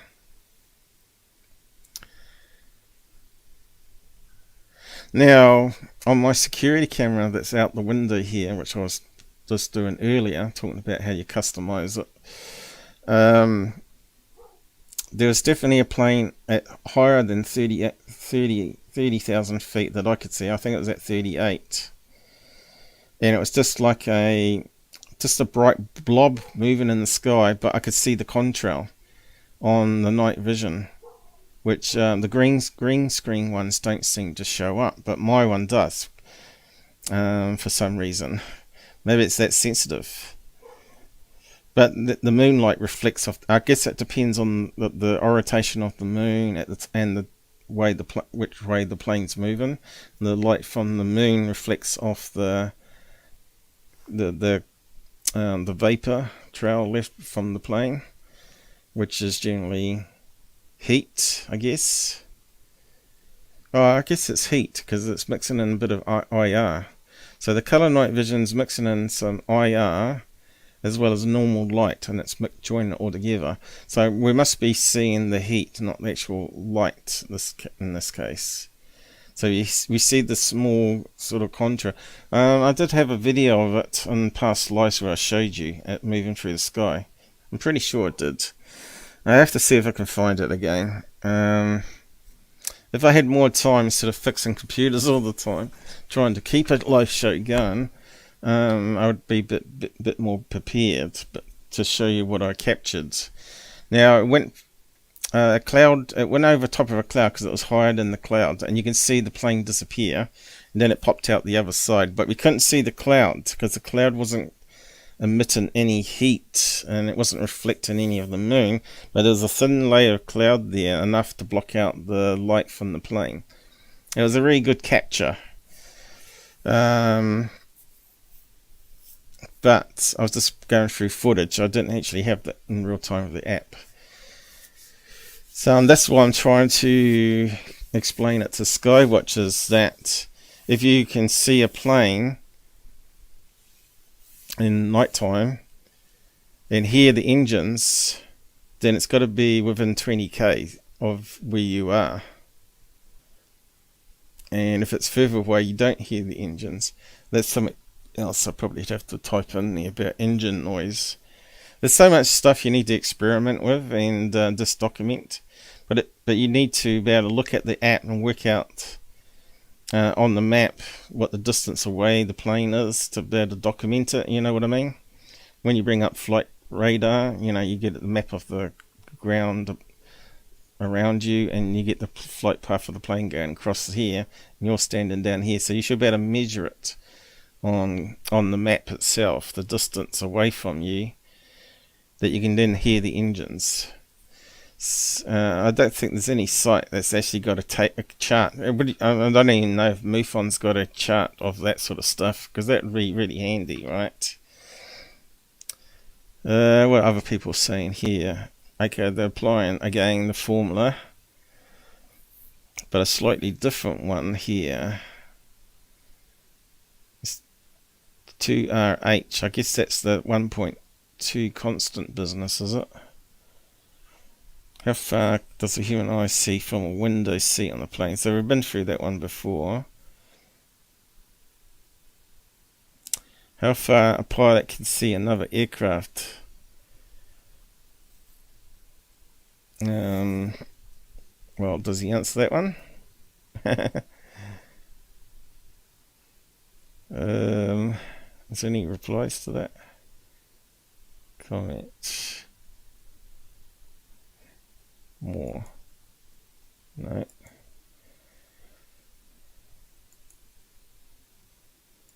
How do we expand it? Anyway, I got some information how far a plane can see a strobe light, so that should give us a clue, I guess. And the strobe light would be the first thing you see. Warning, collision about to happen. Flying at 36,000 feet, ensuring good visibility. Again, it's talking about flying again, rather than from the ground. I think people don't read the question. What was the question? How far they can see a plane in the sky, right? And everybody's talking about the plane flying, which is wrong. Read the question, guys. You can add in the other bit after it, but you should answer the question. How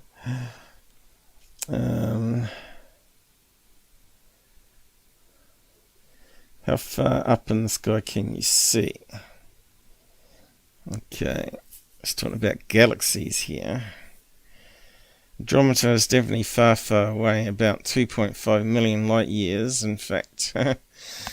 Some new estimates from Hubble, blah blah blah. Again, that's using telescopes. Infrared, light travels, blah blah, we know that. Okay, here's a good one for a plane. And we're seeing, what's it, mountains, and the moon, and the sun's setting. You can see a fair distance, right? Yeah, it definitely would be 200 kilometers easy, wouldn't it? 200 miles, I mean. But on the ground, you wouldn't see that far. Damn, voices keeps going on me. It's really strange. COVID. Depends a bit on the plane size. Yeah, of course. Object size in the sky, right? So you can't just aim a laser at it and laser range it on your camera at the time. That would be really helpful, wouldn't it? I'm not sure what powerful laser beam you'd have to be able to do that, though. And then, as you know, the light hits the laser beam and spreads it. I suppose technically you should be able to do call sign from the app data in real time. You should be able to aim at the sky. It should be able to know what plane you're looking at in real time. Maybe as phone technology improves, you better design better apps, maybe. So technically, or better firmware in the cameras. So you should be able to look it straight into the internet on flight tracking software in the camera, the high-spec camera. And it should be able to tell you the distance away the plane is, or the object is in the sky, and all that sort of stuff. And satellites, and all that. That would be really cool. How far can you see and approach an airplane at cruising altitude? Okay. So they're saying around 10 to 15 k's down here, is it? Surface only visible. Let's see, the answer is really rough estimate of somewhere around 50 to 60 kilometers in normal weather. The answer is really relative and important to notice that it depends on the geographical and the weather conditions. The plane itself is only visible from somewhere around 10 to 15 k's. So that was what I was saying about pilots have to see the strobe light from maximum distance of 20 k's or 20 miles. I have to check see which one it is actually, but that makes sense. With no lights, you should be able to see it for 15 k's. Well, we do generally see the plane fly over the house here on the flight path, and that would have to be 1 kilometer up, I'd say, or give or take. And it looks really big in the sky. So yeah, zoom that plane upwards a wee bit. It would be like a little dot at 10 kilometers when you think about it. So yeah, that makes sense. But with lights on, with those bright lights they have, at night time, I reckon you can easily multiply that by 10. So at least like 150 kilometers away, I would say. But you'd only see a blob of light in the sky moving.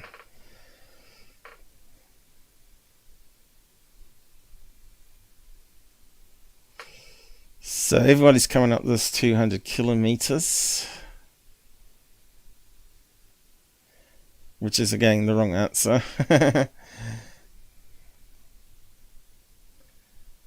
Got to say it, ground level. Ground level, guys. What we got here?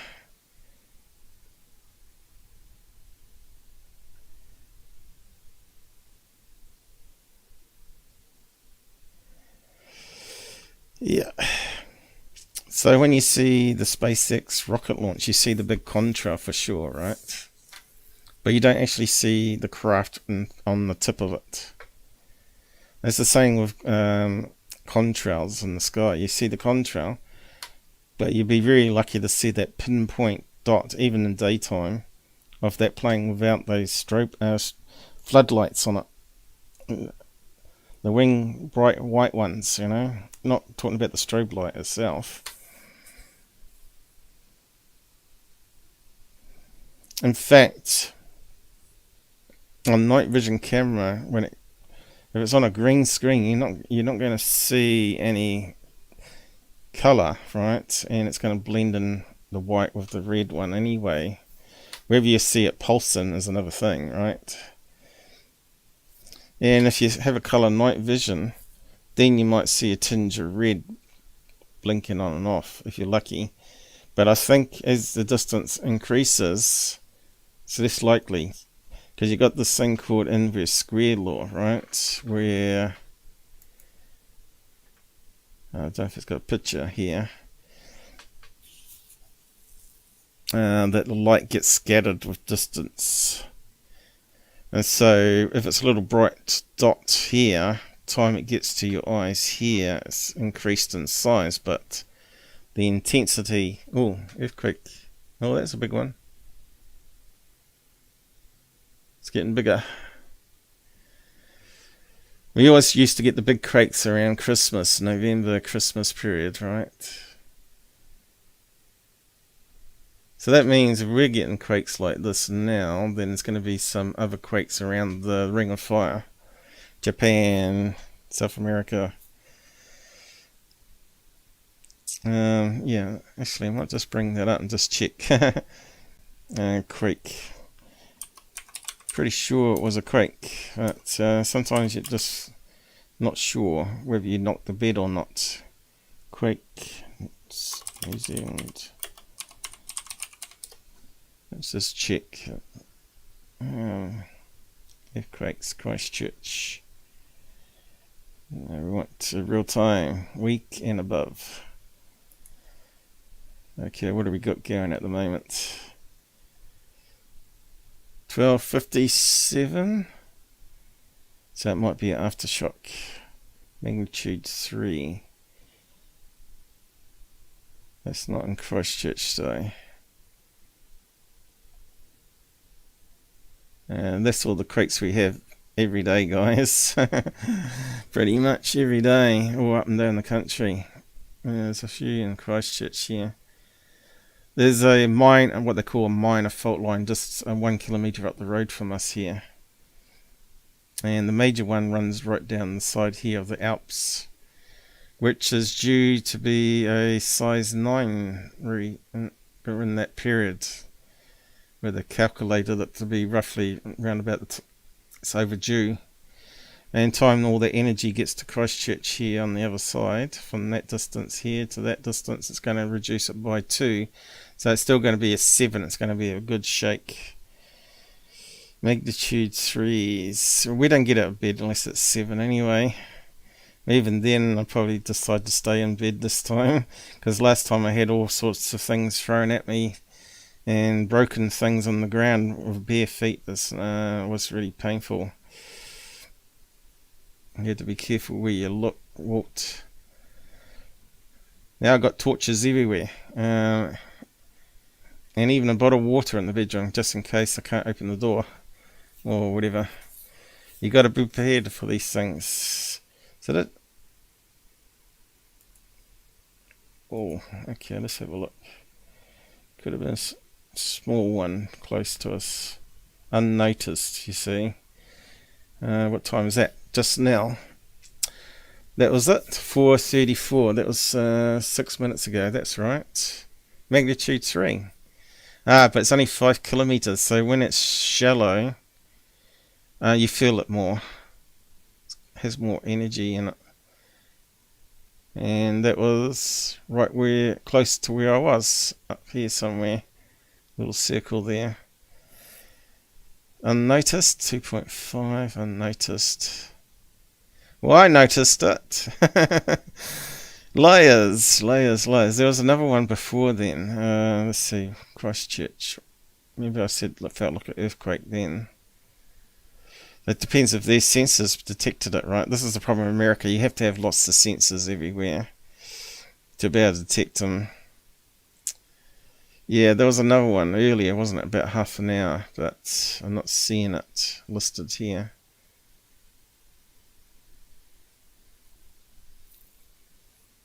unless it's from one of these ones close by us. It's 4 o'clock. Yeah, that's probably when it happened, wasn't it? That one's a shallow one too. Just a little shake I felt. Let me see. Yeah, must have been that one. Anyway, there you go, you can look it up. I wonder if it's got history of quakes all year or something. Can you change that? I can't see it on the thing here.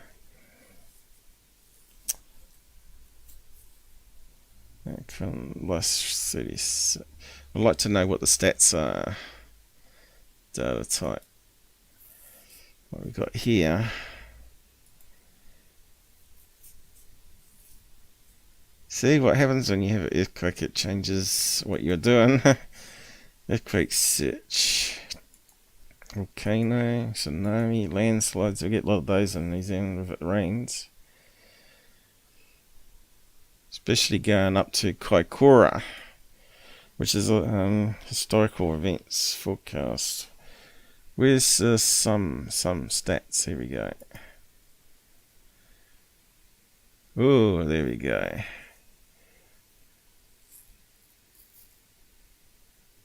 So that was last year. So which one? That's not all of them though. Let's see. That adds it all up. So for the whole year, we had 20,000 earthquakes. Amazing, huh? And we did have 11 fairly big ones. 6 or higher. Well, there you go. New Zealand. Have I put you off wanting to come tour here? Not good for tourist industry. I tell you, we have English that come here when there was the big earthquakes happened. They moved from UK to live here, and they only lasted 3 months. soon as the 7 hit, they went back to UK. What pussies, as Goofon would say. Yeah, what don't kill you makes you stronger. So we're talking about inverse square law of luminance. Light at 1/5 the distance is 20 times brighter. So that's moving closer to you. Light at 2 times the distance is 1/20th as bright. So yeah.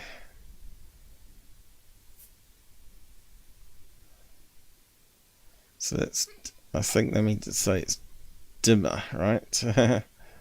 Is that how you say it? No, maybe not. Let's see. 1/3 is bright. Yeah, I think that's going to be dimmer, brighter. So you can see it goes 4, 9, 16, 25. So how does that work with the camera? Well, this is where the times 100 optical zoom makes a difference. So when I've got my camera out, which I'm still working on, the other one with the optical zoom, it's got 20 times zoom and 15 digital zooms added in, so it goes in stages.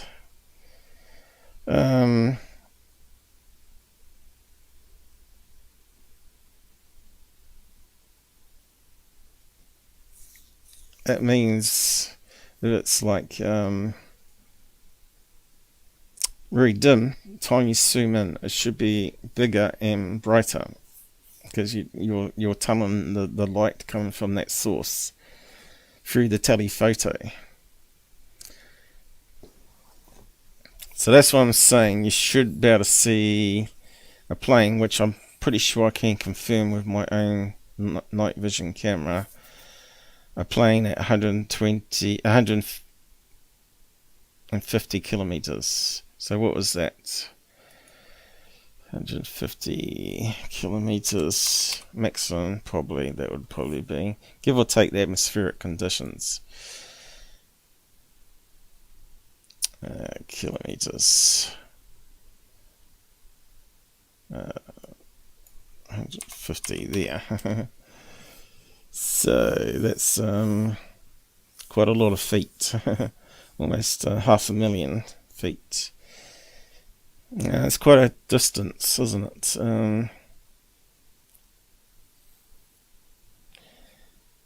Yeah, what's that? Meters.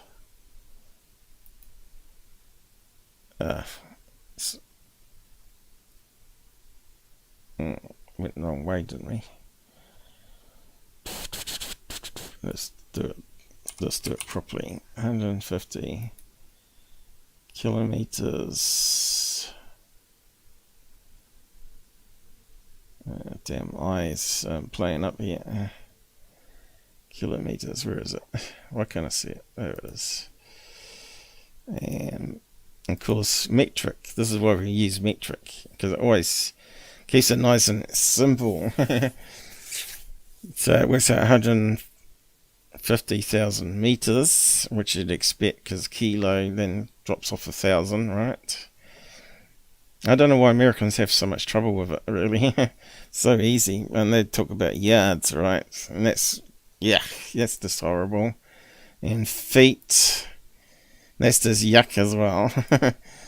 And you can just talk millimeters, centimeters, meters, and all that. It's much, much easier. Nautical mile, look at that one. Inches. Ridiculous. But anyway, that's a fair distance. So, yeah, I should place that last one. Inverse square law. Learn it, because it's everywhere on this planet. Inverse square. So you should be able to do trigonometry and use these formulas to prove to your mind that you should be able to see that in the sky or not with lights on.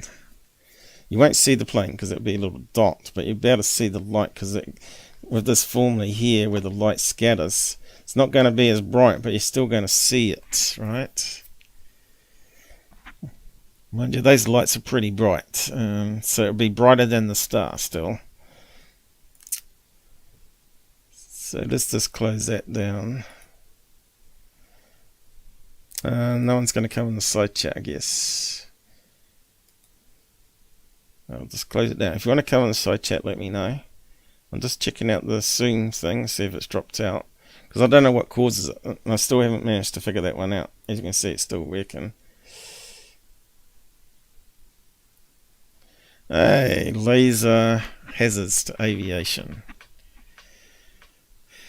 This one was quite interesting, actually. And it gives us some idea what the pilots see.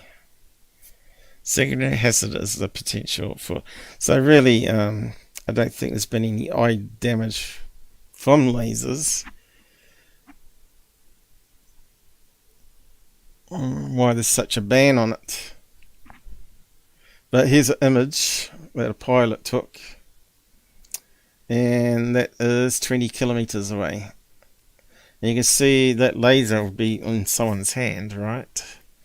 And you can see that it's quite big time it scatters. And you can see that wouldn't cause too much problem with the pilot at that range in any way.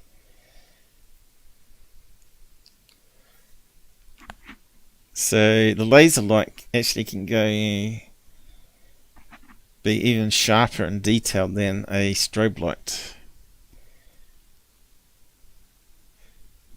Although the strobe lights can blind pilots, apparently. You know, not blind them permanently, but night vision blind them.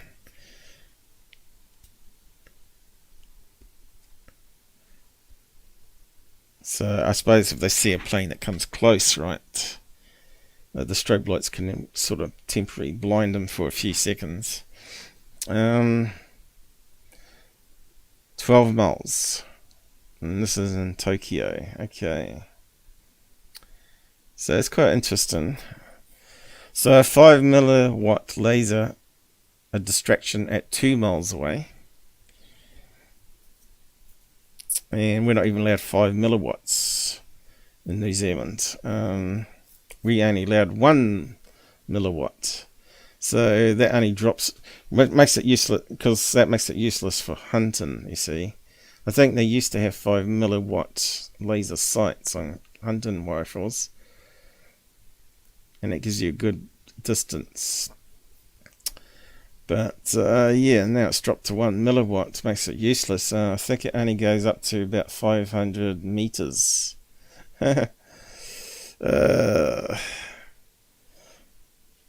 If people didn't shine at planes, it would be better, but sky watchers don't use infrared lasers, which is invisible to the eye. They get these big powerful ones, 5 milliwatts up to 100, which should be illegal now in most countries, I think. There's a potential eye hazard from the pointer of 50 feet. So that's something you've got to be aware of too, right? US legal green laser pointer with 1 milliradian being deliverance. So America still allows you 5 milliwatts, does it? So, but if you aim that at your eye accidentally, you could cause your eye damage, right? So that's the problem with these laser pointers. That's why I got one that does a grid, because it always disperses it. And even if it did reflect off a mirror back into your eye, it's less likely there could be a problem. It won't cause permanent damage, right? Temporary flash blindness hazard from a pointer out to about 260 feet. So that's a fair distance, really, when you think about it on the ground. Okay. Distraction hazard. Okay, it keeps going. But I will give you the link to it so you can read it in detail if you want. Now, what I found is a lot of these Chinese sites mislabel the thing. It means you could order a laser which is actually 5 milliwatts and not 1 milliwatt, and have it taken away from you, and you've lost all the money, right? 125 milliwatt laser, which I think Gabbers is something like that, is a distraction 11 miles away. Alright, so that's why I'm wondering, when he's aiming his laser up in the sky, if there is a plane that's close by within 20 miles, they're going to complain. Or a military plane. They may possibly send a drone, which might be these spherical drones that they've got that we don't know about yet, because they haven't come clean on their latest technology. Might be just seeing what's going on, why the laser beam was shined their way, because they can see, you see that as a weapon. So, but he says there's no Air Force bases around him and stuff, but who knows, right? And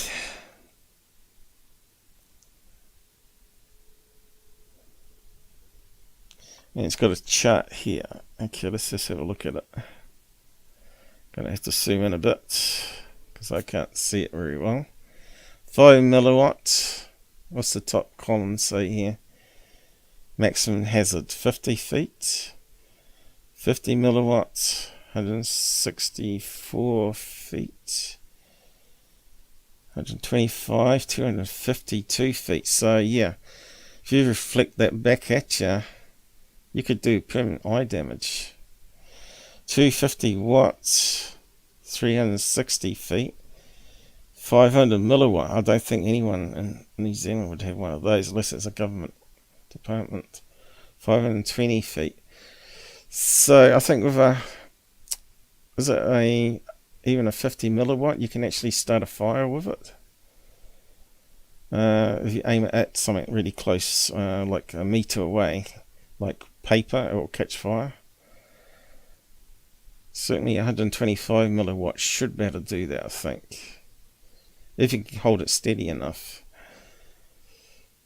I've seen it done with those torches. Let's see if we can find that torch actually. A survival torch they call them, but I don't think you can have them in my country. Survival torch. Talking all this technical stuff today, aren't we? So I got some UFO cases coming up. Survival torch, start, can light fire. Let's see what comes up. 6 ways a military flashlight can start a survival fire. So military allowed them. And you can see it's not really big. Fits in the hand.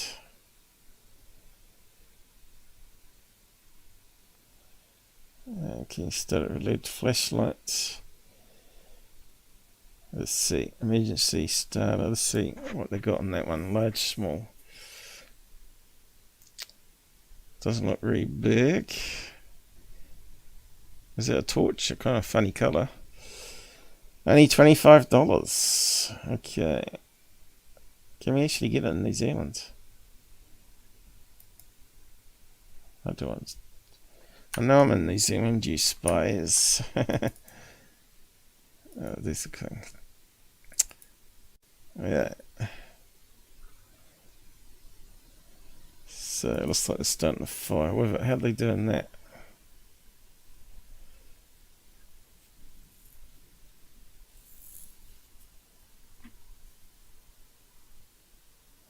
What's the cord for? Is that what they light? Is it some fluffy cord on it?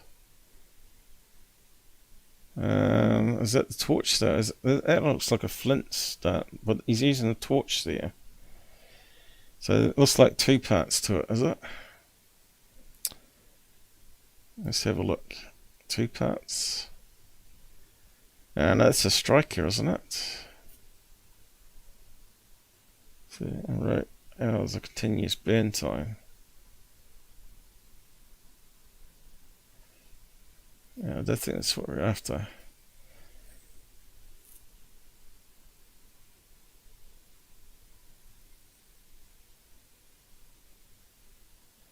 I don't think that's a torch, is it?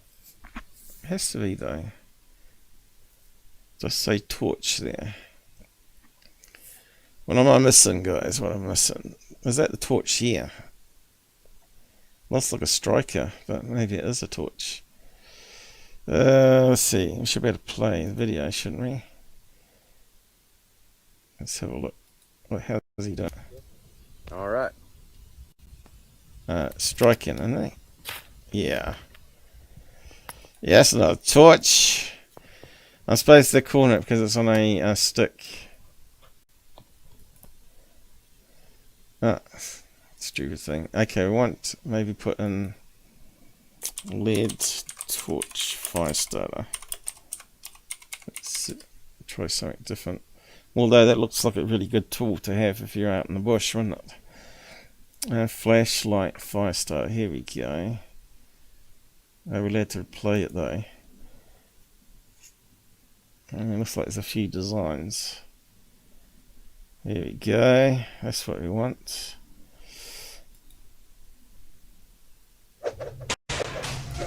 Oh no, not music. Crazy Russian hacker. Then I can't trust it. I don't trust it already because we know they're worse for fake videos. So what's he doing? Turn it on. It looks like it's burning. Light bulb is so powerful you do not want to touch this side. Of course, this thing...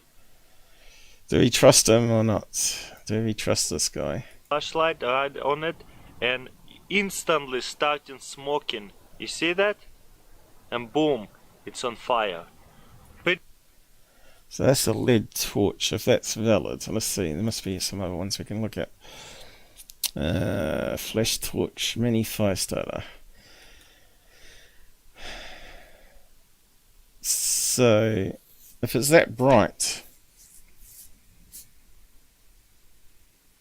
it should light up a forest. I mean, it should light it up rather than catch it fire light. Let's see. Oh, no, not music, guys.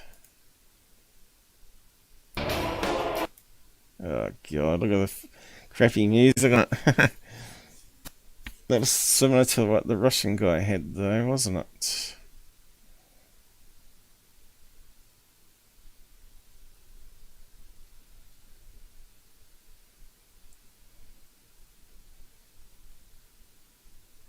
I suppose you can get those in America, but I'm not sure about here. 3 power levels. Oh, here we go. I wonder if we can buy it in New Zealand.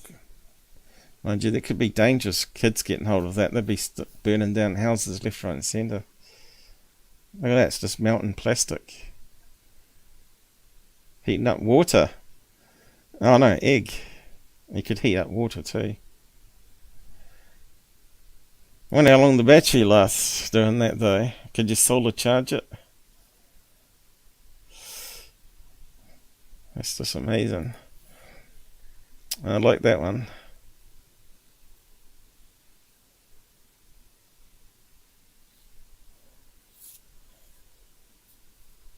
Need to start fire. 2000 it was, 2300. Oh, there we go.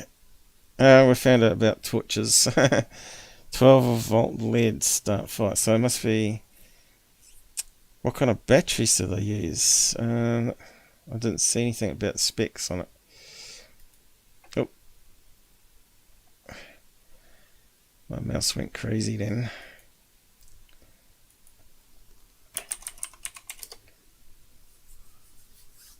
So on torch, want some specs. USB powered, so like you can get it J-car. So it looks like you might be able to load it in New Zealand. God, imagine getting that for Christmas. Right, it might not be as good as the other one. Okay, look, it's a strange looking one with knives on it. Survival torch is not going to start fires. No, a fire starter, it must have a flint on it. Yeah, I don't think we're allowed it in New Zealand. Doesn't give us any specs on that one.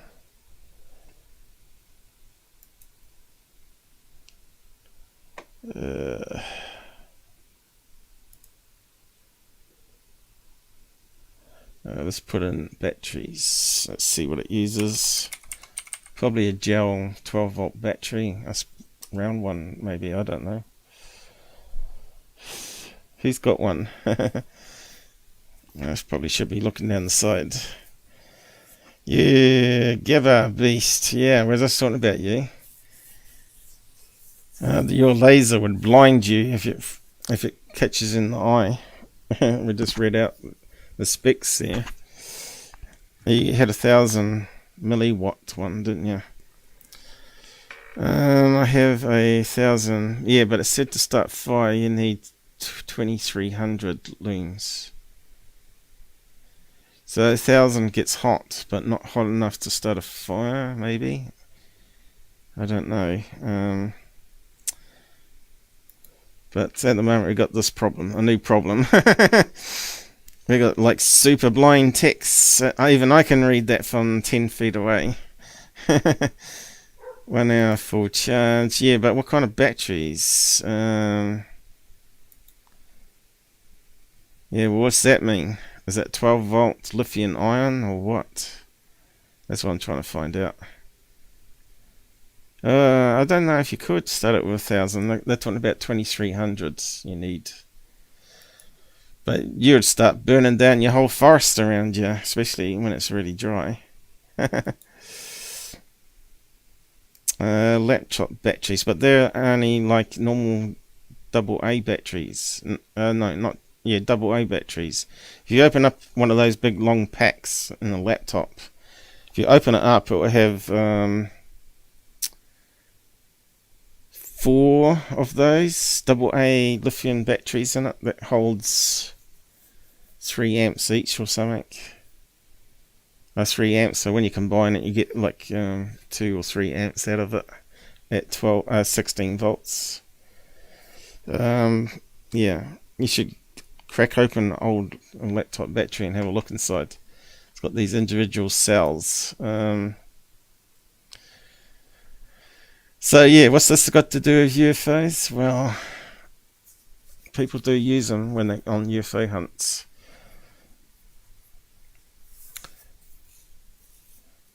So that would probably reflect quite well of a low cloud too, wouldn't it? Especially if you can narrow the beam on it like a laser. I'm pretty sure some of them people have been using it to make fake UFO videos, right?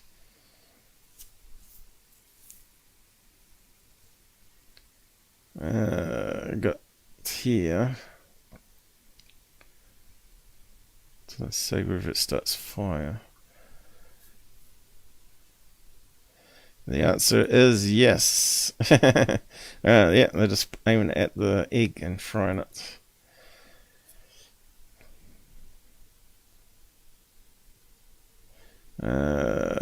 If I start it, I put in battery, why can't we find it? Let's click on that one, review. It's got 5 stars, 5 out of stars, so no one's complaining about that one. What are they saying? This was a really great product. I'm grateful to have this. 2017, so they've been around for a few years now. So if we can't get them in New Zealand, probably. It's only got 2 reviews on it, is it? So the review is useless in that case. Is it? Where's the number of views? 5 stars. From how many people? 2 global, 2. Okay, so that's useless. We want specs. Specs. Let's have a look at it. Oh, that's a fancy looking one. And it's got a solar charger, is it? And a charge battery. Extra solar charger. That looks really cool.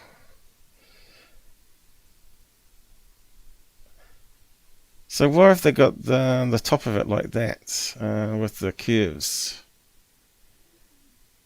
So they can put, so it sort of can put something on top that sort of goes into the holes and holds it, like a fry pan.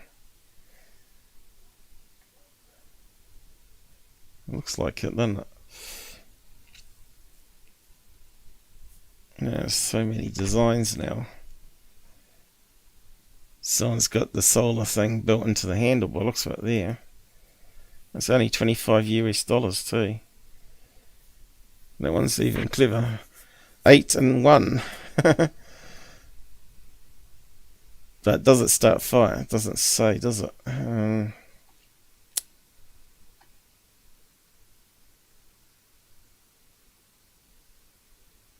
So you've got a window cracker. Lifesaver, one for the car, by looks of it. The kid gets hold of it. What's this button do, Mum? You're just catching me on fire. Burning out my eyes. Okay, so has the audio been good? I haven't been really checking it. I've got too many tabs open now. Yeah, I just wanted to see what the batteries look like, but they have to be like lithium ion with probably multiple cells in it. By the sounds of it, I don't know how long it would last lighting fires, really. You know, it's like one you need to own to play around with to figure it out.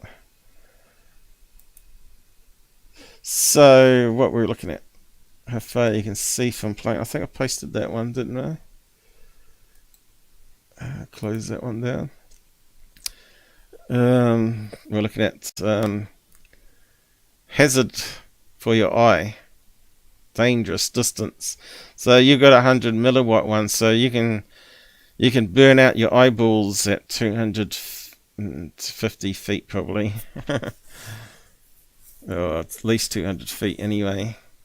Shit, that's pretty dangerous. So if you're shining that into the bush and someone was in the bush coming towards you, you could permanently blind them. Pretty scary when you think about it. 5 milliwatts is 50 feet even. So we're only allowed 1 milliwatt here, so I guess that's still permanent damage from probably 10 feet. So yeah, that's why I got a grid on mine that splits the beam into separate laser points, which then that 10 feet would be divided by 50 probably, which make it only dangerous if you really put it close to your eye at a couple inches probably. So I'll never do that. That would be something some stupid kid would do. But yeah, you always got to be careful of your eyes, guys. You don't realise how much you need them when your eyesight, you have a high eyesight problem like I have at the moment with the cataracts. And the immune system that's stopping the cataract operation, because they won't operate if your immune system is attacking the scar tissue, right? It's not going to heal. So at night time. So I wonder how many pilots you've blinded with your massive laser pointer in the sky. So yeah, I'll just post that one there because I don't think people realise how dangerous lasers are. Now you could do an infrared one, but you can still burn the retina of your eye, right? Because it's infrared. So if you aimed it at your eye, you still can. Lasers and risk distances. I was actually looking at strobe light distances, and that one came up. And I thought, oh, that's very interesting information. Really, I should bookmark that one. I should add it as a bookmark here. Because often I forget what the ranges were.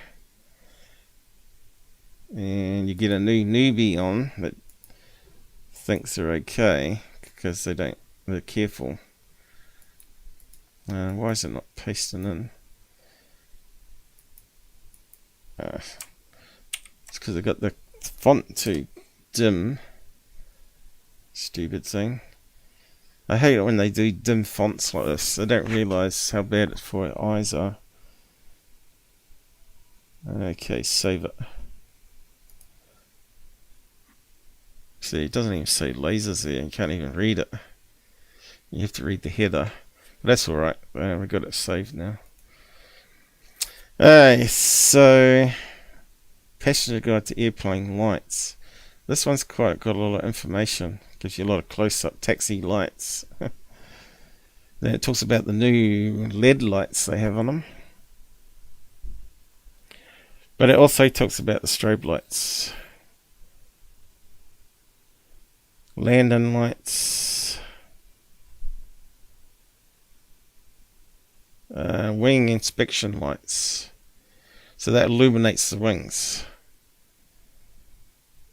I guess they might have some cameras on the outside now. The pilots can actually see if there was some sort of damage done to the wings, maybe. Or when they're on the ground being surfaced, they can turn on lights to illuminate the wings.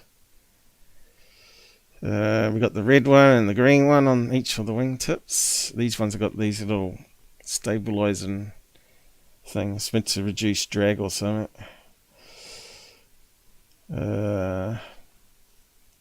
What's that one? Position lights on spacecraft. Is that SpaceX, is it? SpaceX Dragon also has lights on it. Has a green and a red. I suppose if you've got spaceships flying around, you need some wingtip lights on those too, so you know which side is which coming at you. Position lights. So we often see these in the sky, but I see a lot more lights than what these diagrams are saying on some of the planes that fly overhead. You think, Jesus, look at all the lights on that one. That's really lit up in the sky, and you can see it from miles away. That's what I'm telling you. When I saw that distant light in the sky, it's one of these well lit up jumbo jets. And it was easy 100 to 130 kilometers away. But you couldn't see these lights at all, and you couldn't see the strobe light on it. Of course, if you did, they blend in with the other white lights that overexposes it on the camera. So even though these are coloured, and the Color NightVision should pick it up from a greater distance away, it just shows up as a heat light, and it just blends in with the other lights. But like I said, I have actually got a video here. So does everybody see that there? Because I see number 6. And not everyone can see that apparently. Okay, so what's that got to do with planes? Anti-collision lights. There's the big bright red one that people see. And that's how it blinks every second, is it?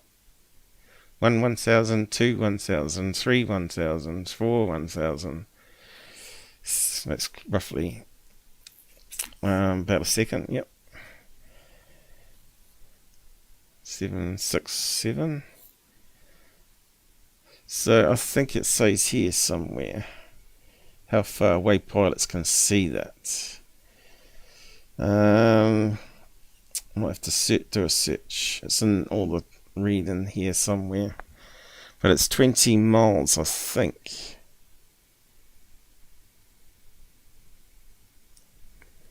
Let's just catch up here. I'll start up this Jitsi in a minute. It's been running quite good without the Jitsi extra CPU usage. So I haven't seen that on a plane. Alternative landing light system. I've never seen that. That is strange. That one. And there's the control panel. They can flip it up to off, pulse, or on. Solid. Landing, wingtip lights. Nose gear.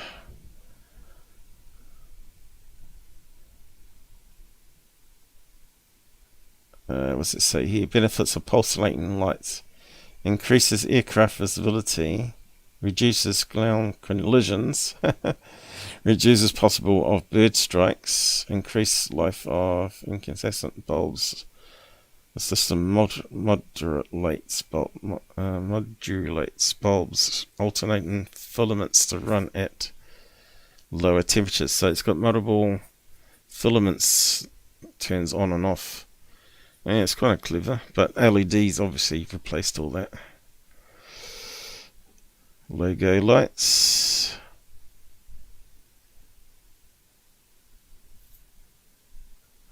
Light controls, that one's got more switches. Runway. In flight. LED lights are now on aircraft. Tell us about it. They're definitely more brighter than they used to be. Okay, so there was a section of reading there that told us something about strobe distances that the maximum a pilot can see, so it'll be applied to you on the ground too. And then if you got 1,000 times zoom on that light, what's 20 miles times 100? I suppose it doesn't work quite like that though, with inverse square law, because it dims. There'll be a complex mathematical formula for it all probably. Let's just think.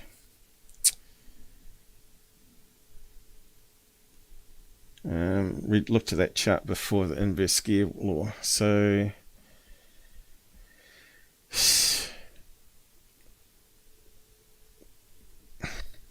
20 miles, if you zoomed on it, let's see, I think you can get up to 5 times.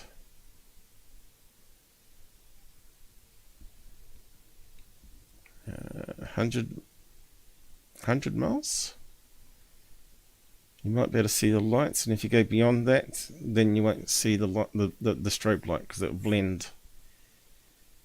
The bright white lights will blend in. I think we've seen that on one of those videos we looked at from third phase last time we did a low strobe, right? All you could see was a faint red glow around the 3 bright white lights, like on here. Except for they're not the right ones. We want the big bright white ones, like these ones here.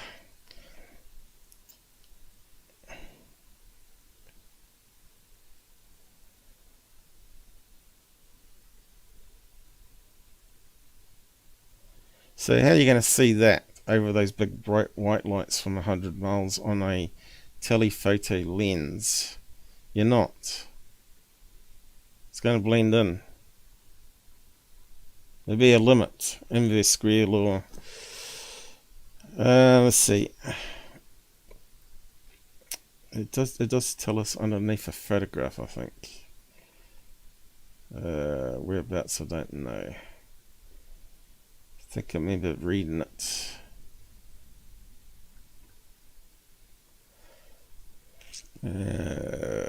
Where is it?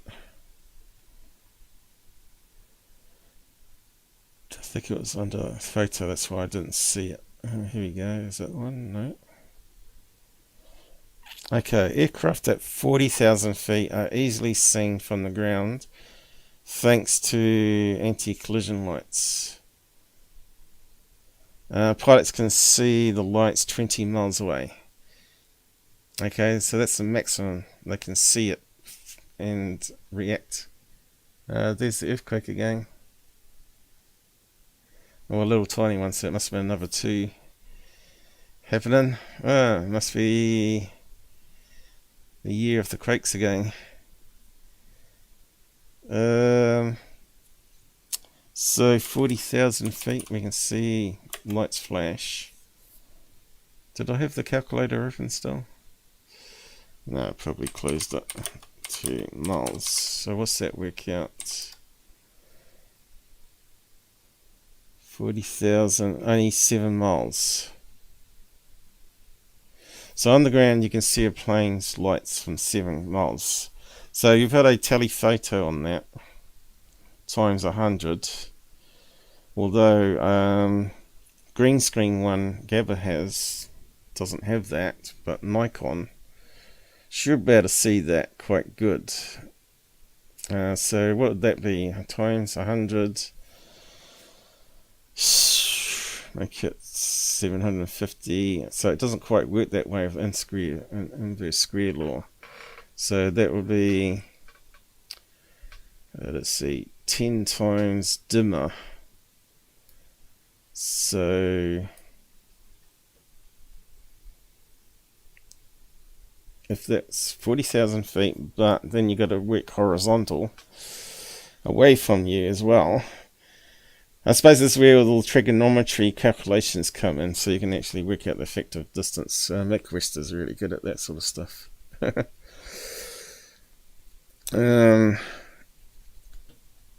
You've probably got the tools on his desktop to do that straight away too. And then you could work out the physical distance exactly for seeing that strobe light. So that's talking about it directly over your head. So there's the factors. So the horizontal distance away from you. Then use a telephoto. I think you would only see the flashing light, obviously, up to 100 kilometers, I'd say. Because I'm pretty sure I didn't see this flashing light on the one I saw that would have been like 150 kilometers away. But again, I'd have to...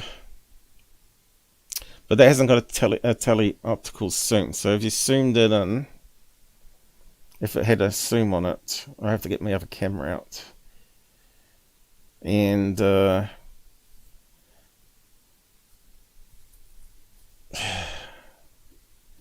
if you do it in black and white mode, you can see more, greater distance, but the light is overexposed. It's complicated. Cameras are not all equal. So yeah, just post that link there to the side chat. Yeah, I haven't kept up with the side chat at all. Concentrating reading, so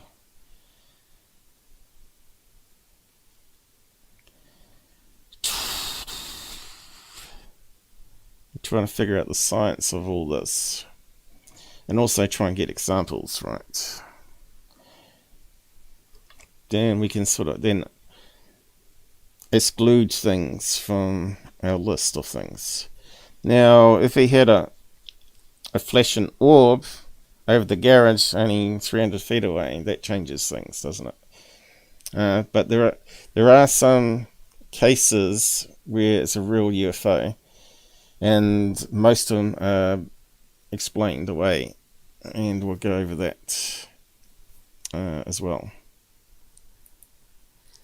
And of course, it's different for each country. America or Canada, they have a lot of sky lanterns. New Zealand, I don't think I've ever seen a sky lantern used. I think we've got a good Asian population here, but I still haven't seen any sky lanterns floating over the house. Ever. Maybe because they know it starts fires. We had someone that, someone emptied out their fireplace and it had some hot embers in it. Last year, was it? Onto their backyard, which we had a dry period where there wasn't much rain. And that burnt for a whole week. Burnt a lot of houses down, burnt the forest out the back, went all over the hillside of Littleton.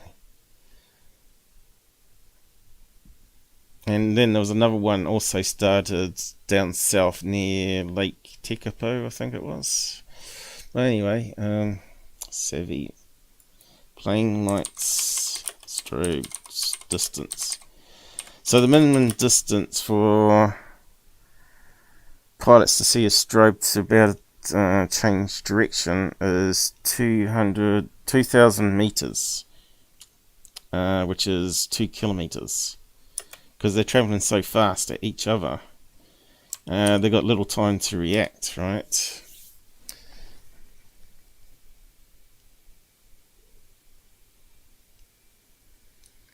I don't really want to push. I've got this problem here with the side chat. 18 Wells, Gabber, you're able to join me later to chat.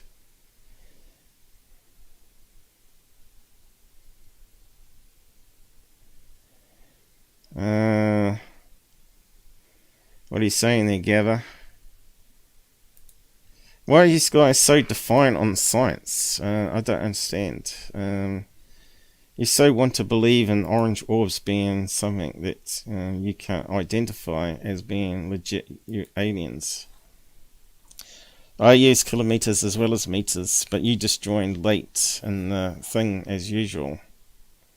Yes, we are metric, but the people watching aren't metric.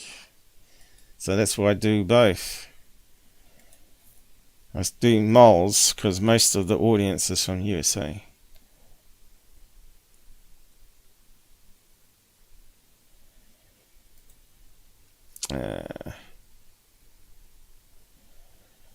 Yeah, well, let's just read out some of that on the zigzag ones.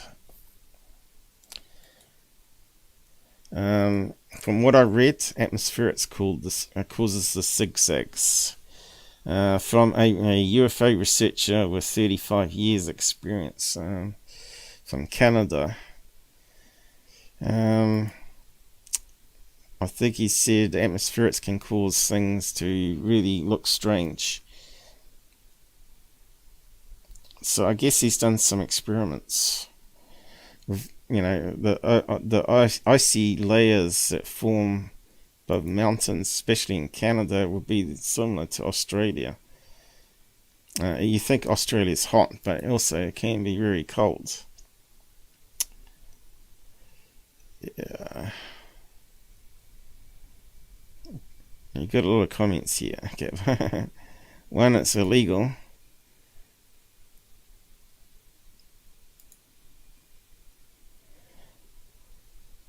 We've got a glider pilot license.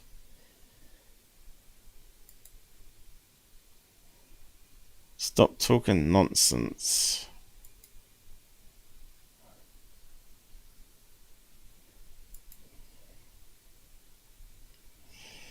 Got a glider pilot license. So what?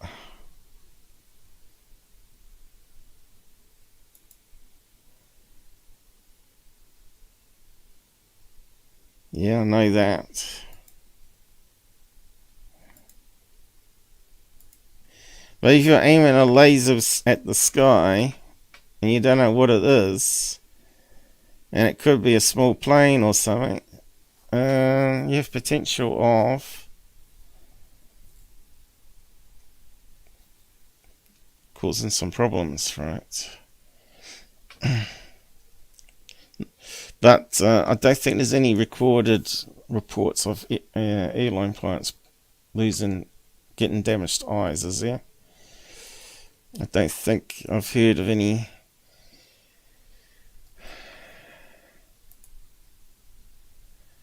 I think it's more of a distraction than danger.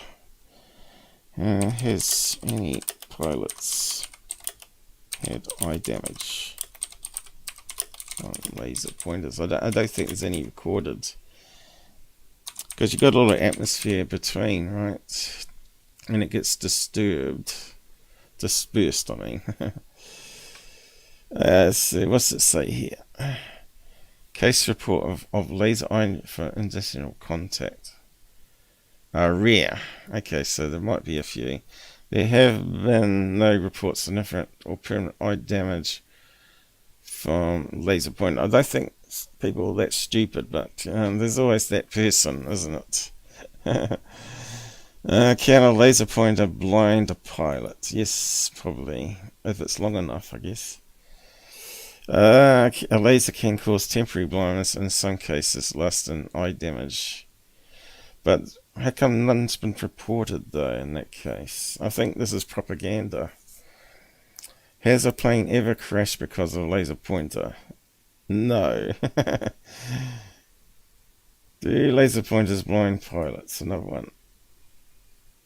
Causes glare, so that's the main problem. Ability to see past the light. So if you're coming into land, I can see at the airport could be a problem, right? Temporary blindness as you land and you can't read the panel. So I think that's really the main problem here for planes. I think a lot of it's propaganda, though, and to take away control of lasers from the people, right?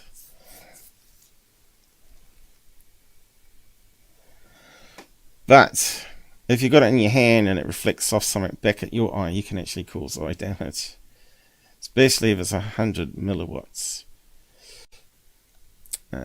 So yeah, we've got these reports here of orange orbs in the sky, so we'll just go through it. And have a read of some of them, because some of them are probably legit UFOs. Why are they orange, like so many other things, though, is the question. Start up the side chat here. Okay, it's getting a bit hard to read the side chat, and that crazy font thing that happened. Right, so we got some picture coming up. Not sure what the audio's like, or if the audio's working. Okay. Slowly testing things. Hello. Excuse me. Yeah, I can hear you. Hello. Yep. Is he too loud, guys? Yeah, I don't know how loud the volume is. My throat's playing up today like crazy too. I just wake up. I got phlegm on the back of my throat. Yeah. I turned Yeah, the so volume down there. the laser pointer that you got that. was 100, wasn't it? 100 megawatts. You said Milliwatts. I like shining my torch at aeroplanes and blinding pilots. I don't think I said that. I said you I find it highly offensive. You insinuating I like blinding pilots? I didn't say that. I don't think, did I? I said you might shine it at airplanes. Why do I want to go to jail for shining a laser pointer at a pilot? Endangering people's lives. That's just stupid. The Lebanese people do it all the time in Sydney, and the police helicopter comes out and sees them, takes a picture. Well, I know you shine. I know I see you shining your laser pointer. You're not always paying attention to where it's going, and it could be man-made object in the sky. You know. I sign it. I see an object that has no FAA warning lights. Has no engine sound. So if the plane turned off its FAA warning lights, that's their problem. Not my problem. That's true. We're just going through the information here. When I shine my laser at these bright orbs that are very close, no FAA warning lights, no engine sound, nothing on the plane radar on my own. I shine it just in front. Just in case. Oh, hang on. Just in case there's a pilot in there. It's some I don't know different craft or something. Yeah. I don't want to blind them. I shine it just in front. Got something crazy going here. I clicked something on the mixer and it's brought up the website. And I'm usually doing it just to line up the camera. Oh shit! And once the camera's lined up, I don't use the laser pointer anymore. So open up Chrome. I just follow it with the camera. Did it corrupt the audio then? Because it opened up another browser. I don't know. I can hear my voice in Jitsu. My voice is double. Why can I hear my voice in Jitsu? Your voice is double. I didn't click it twice, did I? Hello. My voice double still. I'm not sure why you're hearing. I think I had both browsers open. Nah, I can still hear it in Jitsu. Let me just close it and open it again.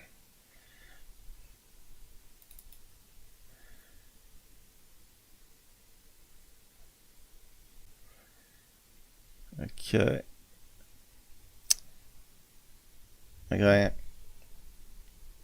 I think maybe because I got the output going to the speaker, maybe, and then it's you hearing it back. So talk now. Are you telling me you're not using your headphones and your speaker? Yeah, that's what's happening. I can hear my voice, and then I'll speak half a sentence, and then I get confused. Are you hearing double now? Double voice. You're playing YouTube at the same. Have you muted YouTube?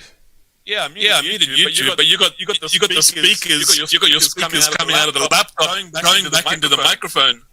I shouldn't have. Looping. I shouldn't have. Said you got speakers on the laptop. No, this laptop are muted. Why am I hearing my voice? I don't know. You shouldn't be. I can't see where it would be going to Jitsi. To Minicam. How does my voice go over in the stream? It comes through a channel on the mixer. And on your stream my voice is doubling. On your stream my voice is double voice. Is it? Like reverb voice. Your end. Something on your end. Like reverb. And now it's corrupting at full screen. I can hear corruption.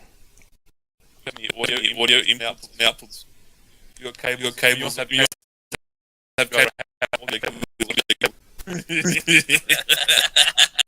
Hang on. And Gabber likes pointing laser pointers at pilots. He does it in his spare time. He watches flight radar and he waits for the plane to come over. Then he points it at the pilot. Allegedly. I can't see how the mixer would be sending it. Okay, it looks like the CPU's up a wee bit. It's like it's running 2 copies. It is running 2 copies. You're looking somewhere. You got my voice coming into your computer, and then coming out on 2 outputs. In a time delay. Because each output is off sync. Yeah. Let's have a look.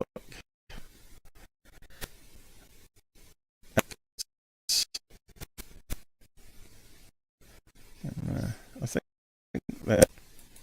that's correct.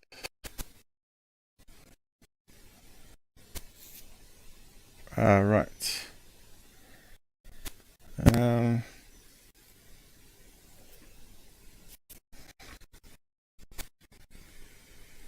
No, that's output.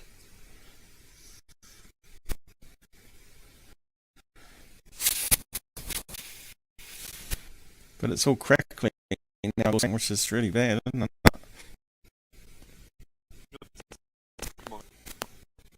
So you never used to have this problem.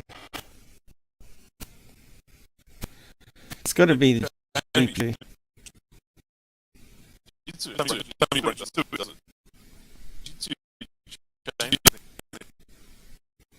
Yeah, I can hear you. You're clipping.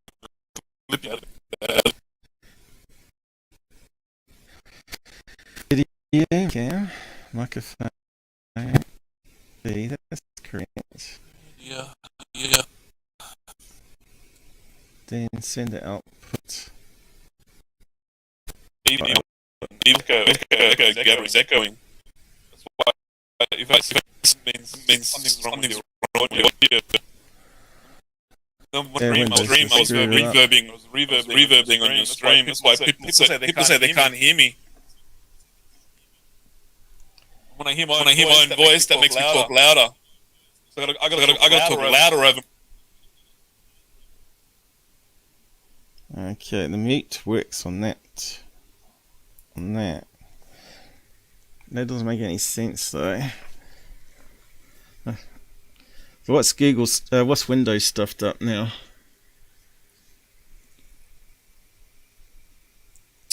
Muted. You gotta keep talking. I have to keep talking.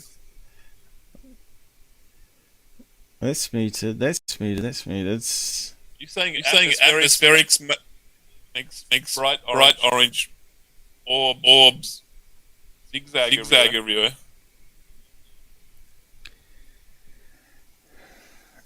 Hang on. Saying atmospherics make bright orbs zigzag everywhere. So what's happened here? And I saw a bright dark orange orb zigzag. I thought that's a bit weird. So I thought it was my head. Orientation coming from outside, bright, dark. I only hear one of you unless I turn on the monitor. I put my head. I rested my head against the shed. Are people hearing two Gabbers? And I kept my body still, kept my head still, and I looked at the orange light that was moving. Still echoing? Zigzag rapidly. Trying to get what the kids. hell?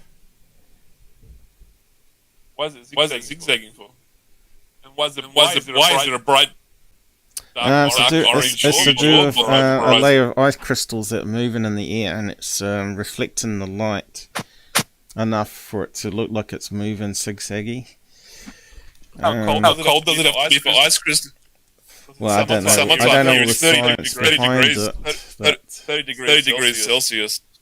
Winter time, I could understand because it's wind chill factor -6 Celsius. It's January. It's the middle of summer. I'm walking around in shorts and a t-shirt at 3 o'clock in the morning.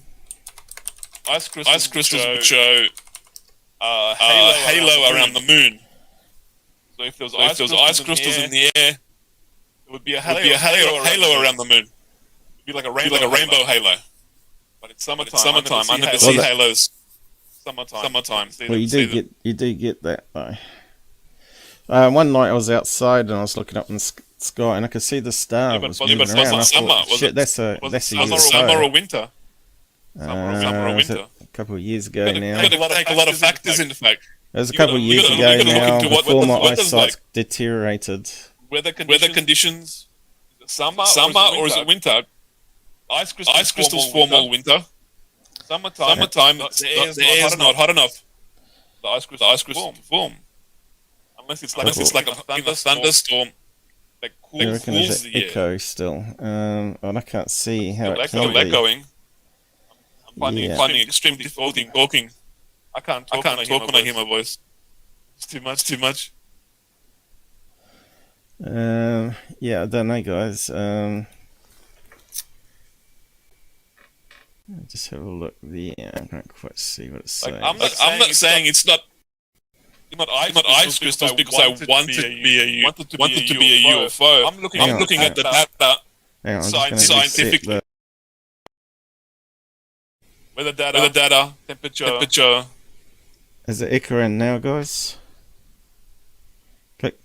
If ice crystals cause the UFO to zigzag, then wouldn't my camera record the ice crystals, making the UFO zigzag?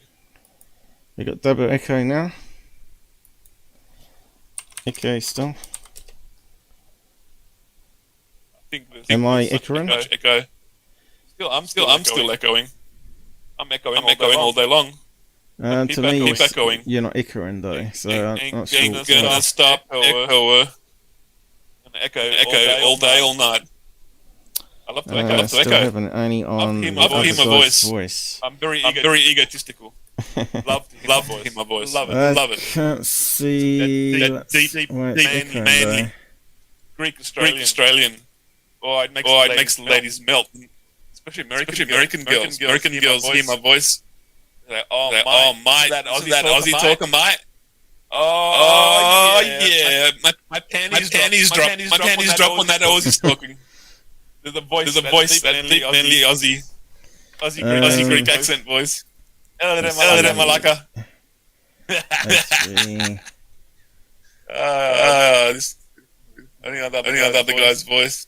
It's only my voice echoing. Hear him. So you've channeled my voice from Jitsu into your computer, and you got it coming out of two outputs.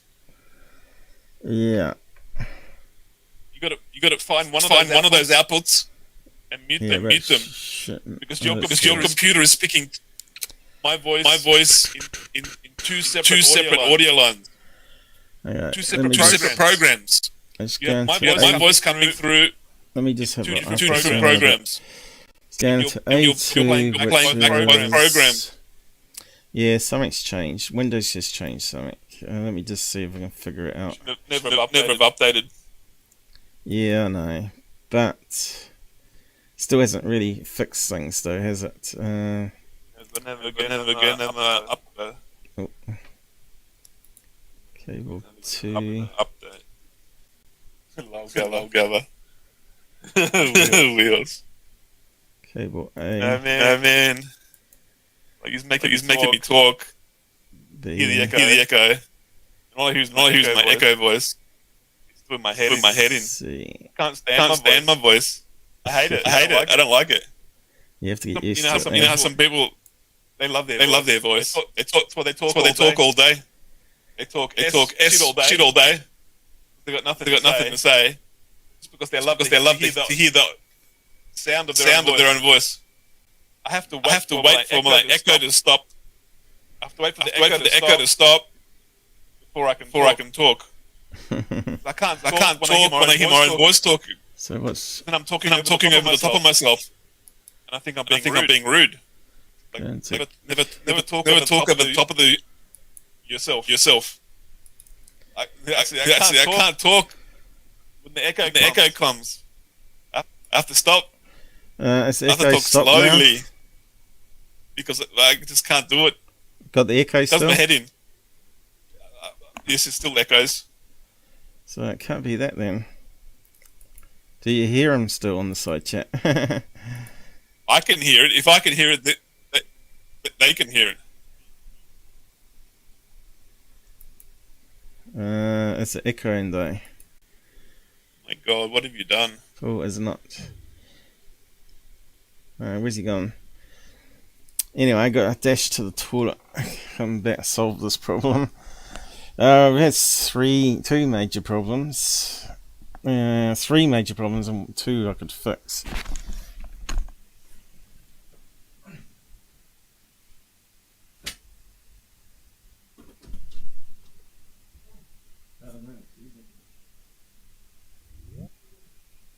Hello? Is